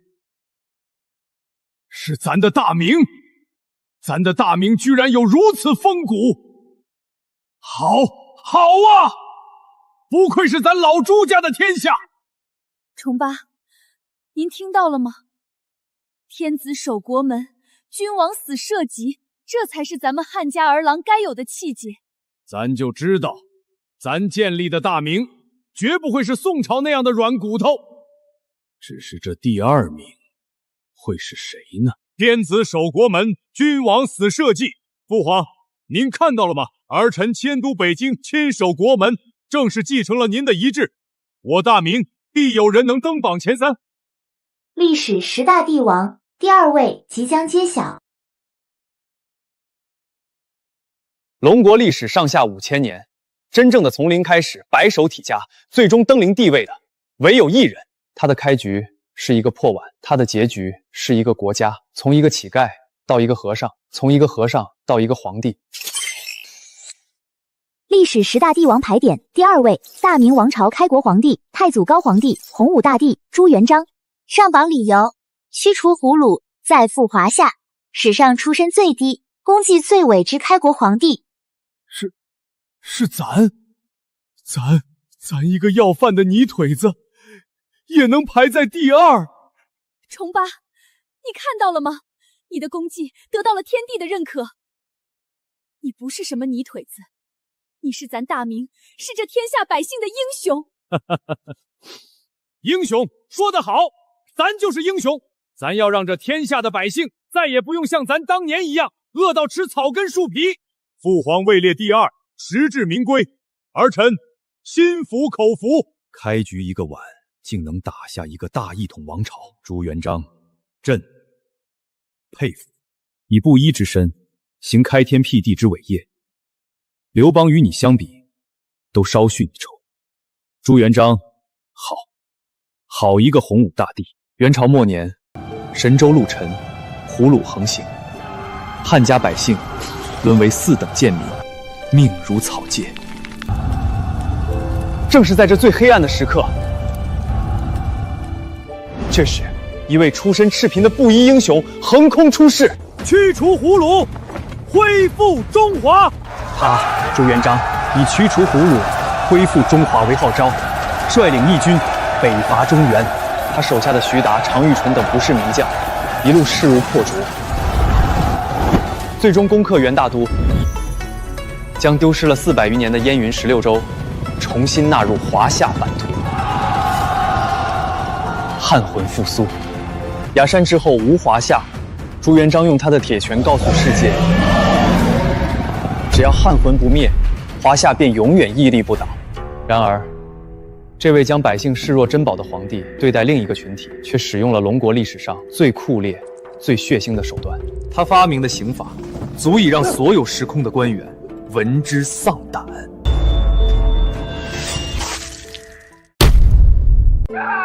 朱元璋出身赤贫，父母皆为官吏逼迫，活活饿死。因此，他平生最恨的，便是欺压百姓的贪官污吏。登基之后，他以雷霆之势掀起了一场席卷全国、晃古摄今的反腐风暴。他颁布了史上最严酷的大告，明确规定，凡贪污60两以上银子者，一律杀无赦。60两，咱当年要是有60两，咱爹咱娘就不会饿死。来人，给咱剥了他的皮！而他的刑罚更是残忍到令人发指。不仅如此，他还发明了数十种酷刑，专为贪官量身定做。洪武一朝因贪腐而被处死的官员高达15万之众，整个官场为之一空。这朱元璋手段也太过酷烈了，虽是为惩治贪腐，但如此滥杀，恐怕会动摇国本啊！以杀止杀，终非长久之计。对付这些蛀虫，就该用此雷霆手段。法就是要严苛，杀一儆百，方能天下清明。咱杀错了吗？咱没杀错。这些狗官不把百姓当人，咱就让他们做不成鬼。户部尚书私下里卖官鬻断，咱就把他给剐了。咱就是要让天下所有想当官的人都记住了，在大明想贪污，就先想想自己的皮还在不在。父皇，如此刑罚，是否有伤天和？妇人之仁，彪儿，你给咱记住，你以后当皇帝可以行仁政，但那是因为咱已经帮你把天下的恶人都杀光了。对这些畜生仁慈，就是对百姓残忍。洪武大帝，番外，咱的彪儿。在冷酷的铁血帝王面具之下，朱元璋首先是一个父亲，他将自己一生的柔情与希望几乎全都倾注在了一个人身上，他的嫡长子太子朱标。彪儿，抓住他，给咱紧紧地抓住他。父皇，这藤条上全是刺，儿臣无处下手啊！不敢抓是吧？看爹抓给你看！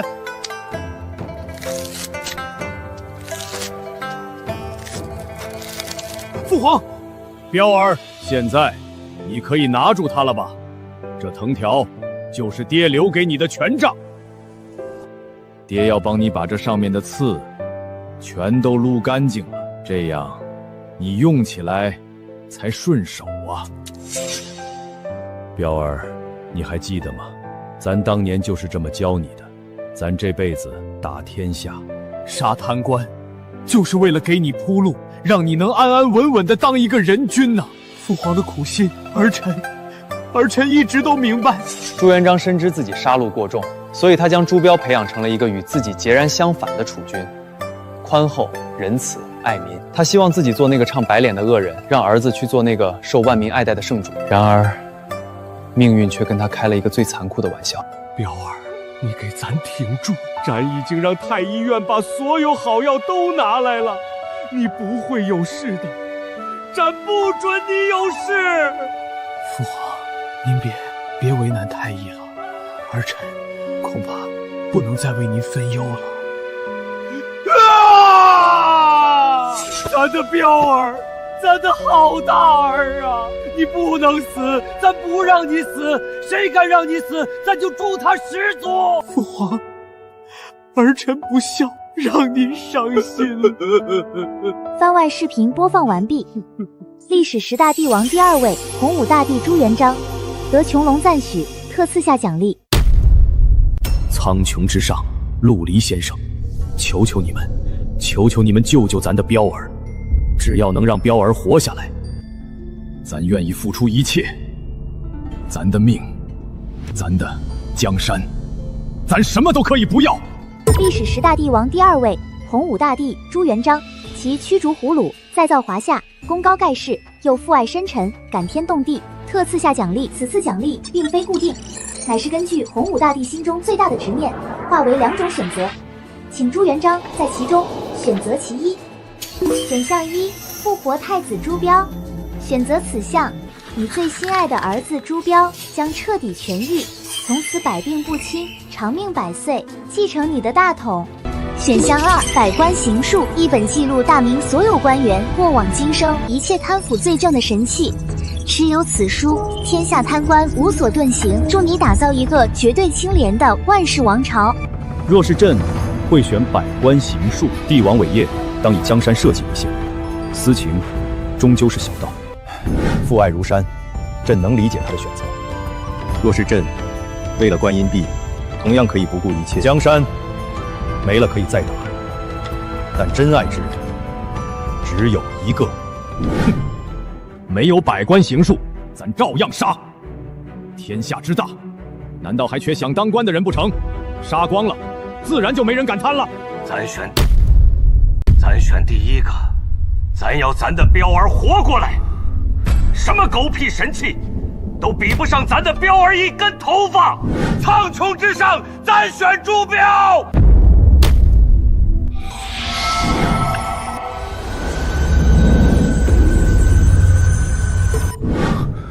竟真的可以复活死人，改变历史。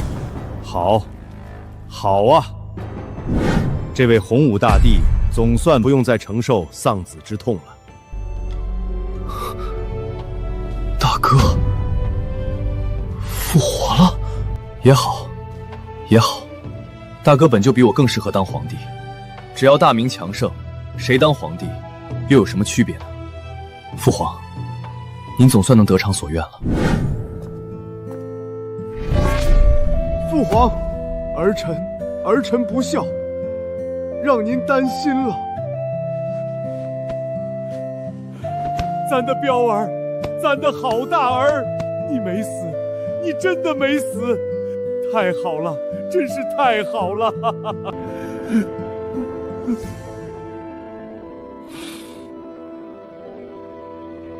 现在，让我们共同迎接历史10大帝王盘点第1名。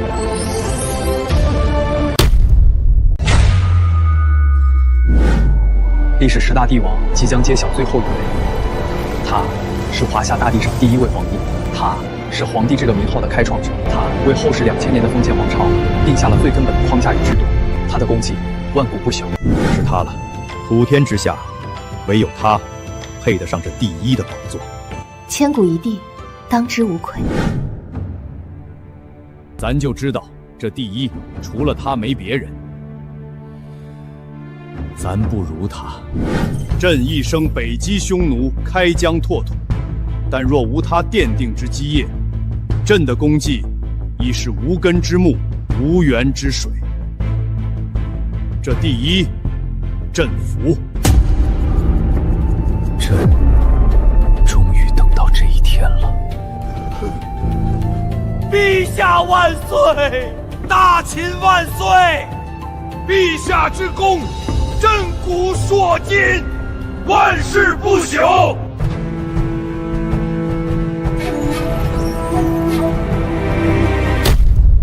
1名，千古一帝，秦始皇嬴政。他结束了自春秋以来500余年的战乱纷争，将一个分崩离析的世界重新捏合。他废分封，立郡县，奠定了华夏2000年中央集权的政治格局。他书同文，车同轨，统一度量衡，将一个文化制度各异的广袤土地真正锻造成一个不可分割的整体。他北击匈奴，南征百越，筑万里长城，为华夏民族开创了前所未有的辽阔疆域。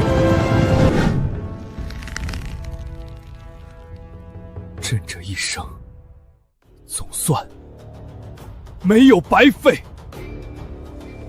陛下之功，震古烁今，万世不朽。恭贺陛下荣登帝王之首。评判一位帝王的功绩，要看他对后世的影响。从这一点上说，秦始皇无人能及。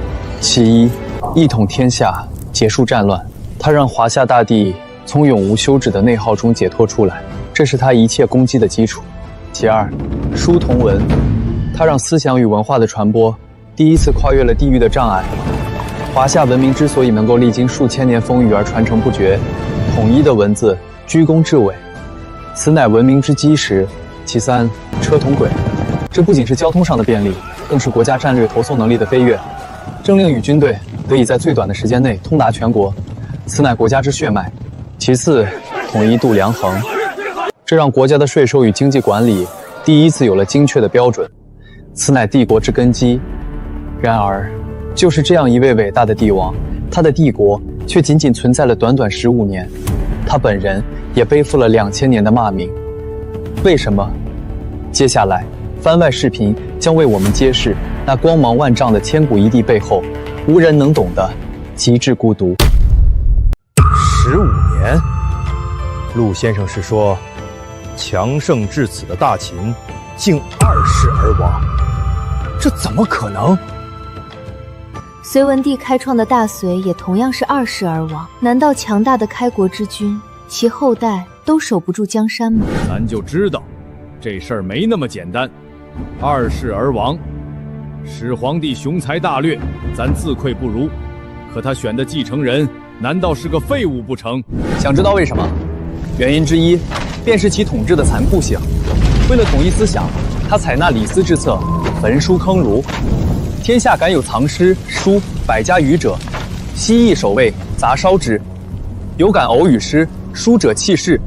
其二，滥用民力，严刑峻法，北筑长城而守藩篱，却不知天下疲弊，南戍五岭50万众，血流飘杵，关中之民被征发者10之7、8，刑法严苛，一人犯法，邻里连坐，百姓动辄得救。当一个帝国的子民活在恐惧与劳苦之中，听不到任何希望时，他们除了揭竿而起，还有别的选择吗？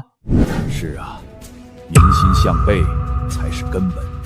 朕当年入关中，约法3章，正是吸取了始皇的教训。过冈易折，水能载舟，亦能覆舟。看来朕也要引以为戒，不可过度意识民力。是这样吗？是因为朕太过严苛，才导致大秦2世而亡。可是，若不行雷霆手段，如何镇服那6国余孽？如何将一个分崩离析的天下牢牢凝聚在一起？暴政固然是秦王的诱因，但它并非最直接、最致命的原因。真正让大秦帝国万劫不复的，是一场发生在始皇帝驾崩之后无人知晓的阴谋与背叛。接下来，番外视频将为我们揭示那光芒万丈的千古一帝背后最黑暗的真相。小仓，把为祖龙准备的最后一份番外视频放出去吧，标题就叫《沙丘绝唱：大秦覆灭的惊天阴谋》。系统指令接收中，指令收到，视频正在上传并全时空投影。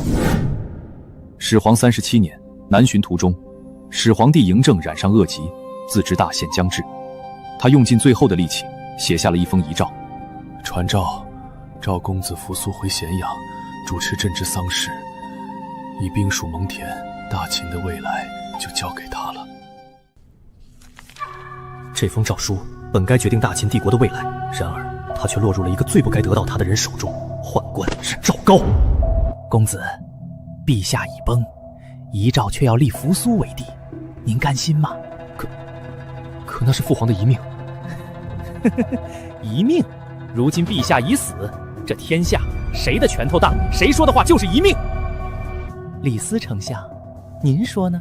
丞相大人，您可想清楚了，扶苏素来与您不和，更与大将军蒙恬亲近，若他为帝，蒙恬必为丞相，您还能有今日的地位吗？你这是大逆不道！识时务者为俊杰。丞相，只要您与我合谋，拥立胡亥公子为帝，您依旧是百官之首。我们只需见诏，赐死扶苏与蒙恬，大事可成。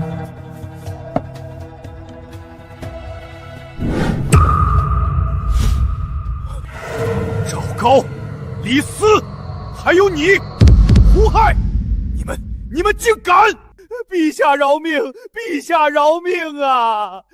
这都是污蔑，是那陆离对奴才的污蔑呀！公子扶苏为人仁孝，他接到父皇赐死的诏书，虽心有疑虑，却不愿违逆父命，悲愤之下拔剑自刎。大将军蒙恬察觉到其中有诈，拒不赴死，却被夺去兵权，囚禁起来，最终被逼服毒自尽。至此，大秦帝国最坚定的守护者与最合格的继承人全部陨落。赵高与李斯的阴谋再无阻碍，他们拥立胡亥登基，视为秦2世。扶苏，我儿，你为何如此愚钝？为何不等到真相大白？然而，胡亥的登基只是赵高篡权之路的开始。为了测试朝中大臣谁是自己人，赵高导演了一出流传千古的闹剧。陛下，臣为您献上一匹千里马。丞相，这不是一头鹿吗？诸位大人，你们来说说，此为何物？回陛下，丞相所言极是，这确实是一匹神骏的千里马。不，此等宝马世所罕见。丞相，这明明是一头鹿，何来马之说？好，很好，陛下，看来有些大人眼神不太好，竟连鹿和马都分不清了。这便是指鹿为马。经过此事，朝堂上下再无人敢违逆赵高之意，秦二世胡亥彻底沦为了一个有名无实的傀儡。被架空的胡亥在赵高的唆使下，比其父更加残暴。最终，陈胜吴谷广与大泽乡揭竿而起，天下苦秦久矣的怒火彻底爆发。最终，赵高逼死胡亥，意图自立为帝，却众叛亲离。子婴继位，设计诛杀赵高，但为时已晚。不久，刘邦大军兵临城下，子婴出城投降，大秦帝国享国15年就此覆灭。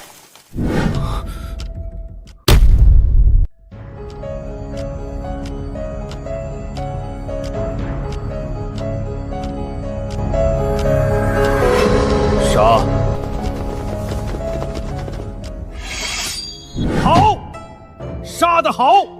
对付这等奸佞小人，就该如此。无需多言，弹指间便让他人头落地，这才是帝王手段。好果决的杀心，面对颠覆自己帝国的罪魁祸首，竟能冷静至此，始皇帝当真恐怖如斯。尘埃扫清了。陛下，陛下饶命！臣是一时糊涂，受了那赵高的蛊惑啊！父皇，儿臣错了，您饶了儿臣吧。将李斯打入天牢，听候发落。至于胡亥，剥去公子身份，发往皇陵，终生为朕守灵，不得踏出一步。历史10大帝王，第1名，千古一帝秦始皇嬴政，其功盖3皇，德高5帝，得穹隆无上赞许，特此降下最终奖励。历史10大帝王盘点至此完结。第1名，千古一帝秦始皇嬴政。乖，这排场，俺那100年寿命跟这比起来，简直就是毛毛雨啊！朕的500年寿命加上可选奖励，已经觉得是天恩浩荡，可与始皇这最终奖励相比，也是萤火与皓月之别。800年寿命，咱已经很满足了，但咱还是想看看，这第1名究竟能得到何等逆天之物。第1名奖励，其丰厚程度将远超尔等想象。其一，赐予始皇帝嬴政1000年寿命，此寿元将化为始皇不灭丹，服下此丹，1000年之内百病不侵，青春永驻，直至寿终。1000年，整整1000年，朕的200年与之相比，简直不值一提。1000年岁月，足以让一个王朝从建立走向鼎盛，再从鼎盛走向千秋万代。其二，赐予始皇帝嬴政21世纪完整世界地图1幅，此图囊括全球所有大陆、海洋、山脉、河流，并标注所有国家、民族、矿产与资源分布，此乃征服世界之无上宝典。世界地图，21世纪。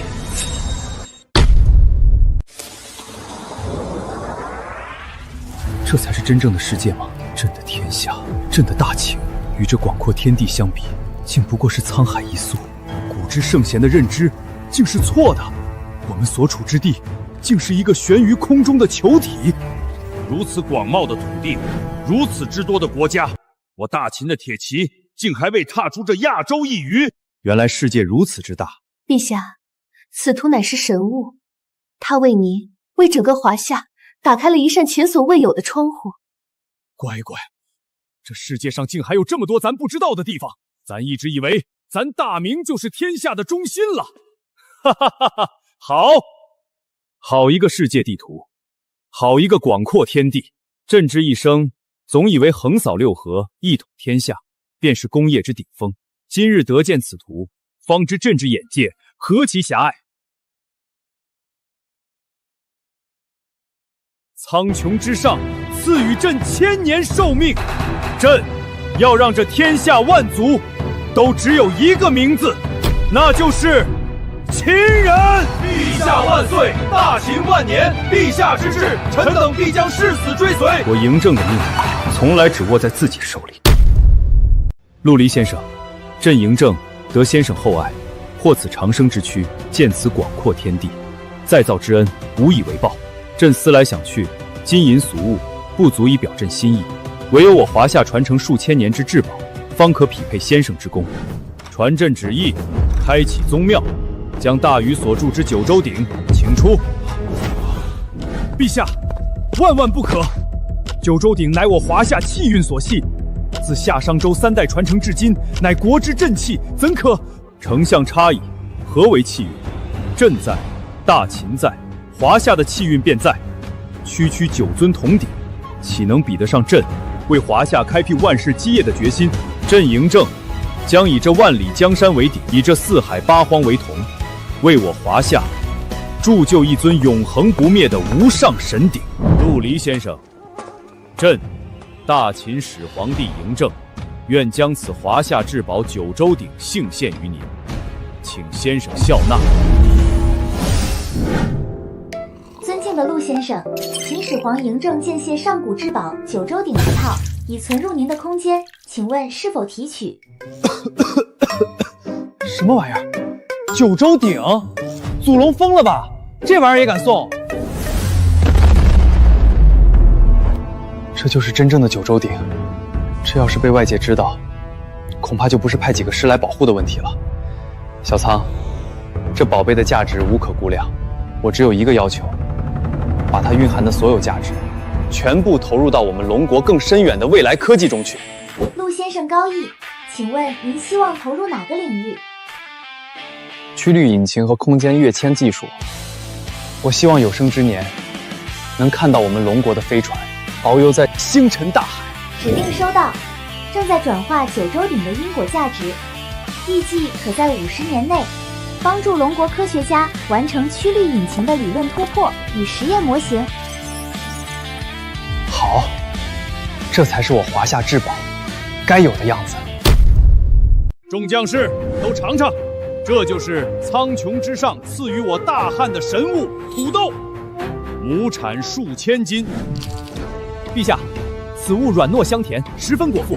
有此神物，我大汉军士再无粮草之忧。陛下，粮草充足，士气高昂，正是我大汉对匈奴发动总攻的最好时机。说得好，高祖白登之围的耻辱，到朕这一代必须彻底洗刷。朕不要漠南无王庭，朕要的是这片草原再无匈奴。取兵，朕再给你20万大军，朕命你与卫青兵分2路，对匈奴发动一场灭国之战。臣领旨，此战不灭匈奴，誓不还朝。观音毕，朕这些天一直在想陆先生视频里说的话。陛下是在想那倭国之事？不错，一群不知礼数的蛮夷，一帮忘恩负义的白眼狼，竟敢在后世屠戮我1000万华夏同胞，此仇不报，朕寝食难安。朕已得长生，有的是时间，朕不能让这隐患留给后世子孙。传朕旨意，命李靖为征东大元帅，苏定方为副帅，集结大唐所有水师，打造巨舰。朕要在大唐的海图上看到一个名为倭奴州的新疆域。陛下圣明，对付这等豺狼，唯有雷霆手段，方能使持敬畏。彪儿，你看这个浙江布政使，竟敢上奏说地方遭了水灾，请求减免税赋。咱看他就是想中饱私囊，依咱的意思，直接拖出去剥皮食草。父皇息怒，儿臣看过地方志，浙江沿海一带，今夏确有数场暴雨，引发洪涝。这位布政使素有清明，想来不会欺瞒圣听。父皇，惩治贪腐固然重要，但不可一概而论，滥杀无辜，否则只会让天下官员人人自危。儿臣以为可先派御史前往勘察，若实有灾情，当开仓赈济，以安民心。好啊，咱的彪儿果然是天生的人君，就按你说的办。郑和，朕命你组建的宝船舰队准备的如何了？启禀陛下，一切已准备就绪，随时可以扬帆起航，远赴西洋，宣我大明国威。不，计划有变。陆先生的视频你们也都看了，一群将要为祸我华夏1000年的倭寇就在此处。宣扬国威不差一时，但清除昼夜之患刻不容缓。朕命你舰队转向，目标东洋倭国。朕不要你的朝贡，也不要你的奇珍异宝。臣领旨。陛下圣明，此举功在当代，利在千秋。将士们，自我朝立国以来，燕云16州，便如一把尖刀，日夜悬于我大宋头顶。100余年来，我等忍辱负重，岁币纳贡，换来的不是和平，而是敌人的得寸进尺。如今苍穹之上降下国魂，唤醒了我等的血性。朕今日便要与诸位将士一道，御驾亲征，北伐契丹，收复燕云。犯我大宋者，虽远必诛。将士们，随朕杀！此子乃是苍穹之上所赐，是天选的中兴之主，是我大隋未来的希望。而你杨勇，身为太子，却奢侈无度，沉湎女色，毫无储君之德。朕将大隋交到你手上，不出10年，必为杨广的逆子所趁，最终落得个2世而亡的下场。父皇，儿臣知错了，求父皇给儿臣一个机会。机会？朕给过你太多机会了，但你让朕失望透顶。陛下，不必与他多言，天命已定，大隋的未来不在此人身上。传朕旨意，太子杨勇德不配位，即刻起废为庶人，囚于东宫，终生不得外出。父皇，朕今日便立此天选之子为新太子，有他在，我大隋必将国祚延绵，万世永昌。陛下圣明，大隋万年。陛下，您当真一点都不急吗？那苍穹之上的视频，可是将韩信的结局昭告天下了。急什么？朕如今有的是时间，100年寿命足够朕熬死他们所有人了。可韩信手握兵权，又有兵仙之名，若他此刻生了反心，我大汉危矣。夫人说的对，朕刚刚得此神赏，险些忘了这茬。不过，朕既已知道结局，又岂会让他如愿？你去把萧何、樊哙给朕叫来，再传旨，命淮阴侯韩信、梁王彭越、淮南王英布即刻入宫觐见，就说朕要论功行赏。臣韩信参见陛下。臣等参见陛下。三位爱卿，快请起。今日召你们前来，是朕要好好感谢你们为我大汉立下的汗马功劳啊！把你们这样的人才一直留在京城，实在是屈才，太屈才了。朕决定加封韩信你为齐王，10邑72县，即刻前往临淄，为朕镇守东方。彭越，朕封你为梁王，定都定陶。英布，你仍为淮南王，但朕将把九江、庐江数郡尽数划归你的封地。陛下这是何意？这是以空间换时间之计，想把我等调离权力中心，再慢慢图之。臣谢陛下天恩，陛下圣明，臣领旨谢恩。好，你们都是朕的肱骨之臣，大汉的江山离不开你们的守护。即日启程，莫要耽搁。陛下，就这么放他们走了，这无异于放虎归山。夫人多虑了，他们是虎，可朕是能活100年的老龙，把他们放到那些天高皇帝远的地方。朕有的是时间和办法，将他们的爪牙一个个拔掉。韩信啊，韩信，朕的100年寿命就是悬在你头上最锋利的剑。慢慢来，咱们的游戏才刚刚开始。众卿，朕自服下苍穹神药，顽疾进去。朕日夜思量，陆先生的视频中言，我大唐之版图在朕手中将达到顶峰。朕以为此乃天命，陛下龙体康健，乃我大唐之福。不知陛下有何规划？吐蕃狼子野心，近年屡屡犯我边境。父皇在时，多有忍让，但如今，朕为天子，断不能容此蛮夷在我大唐卧榻之侧酣睡。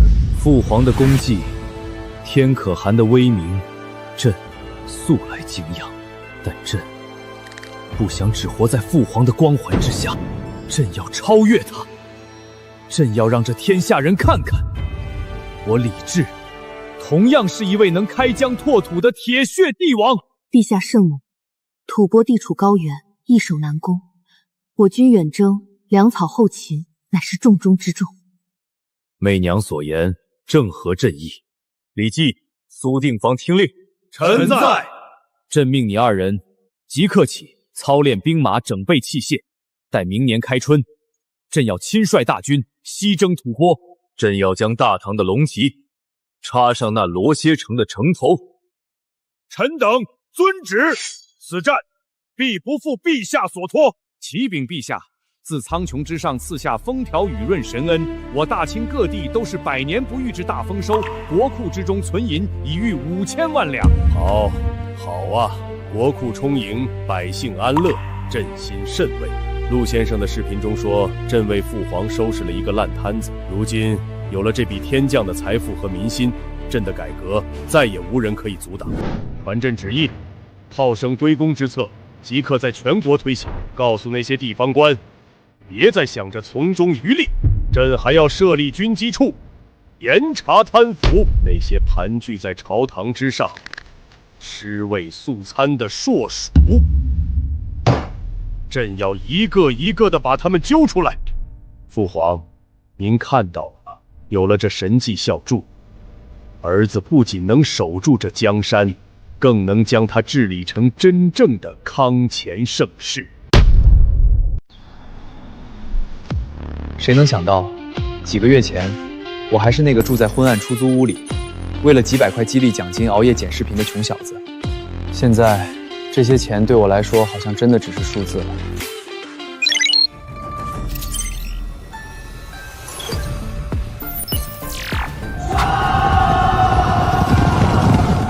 刘邦这个狡黠之徒，玩起空间换时间的把戏，果然得心应手。韩信他们，怕是到死都想不明白，自己不是输给了阴谋，而是输给了时间。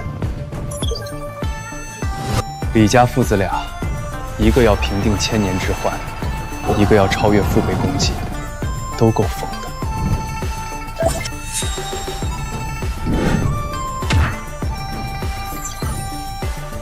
朕的天下。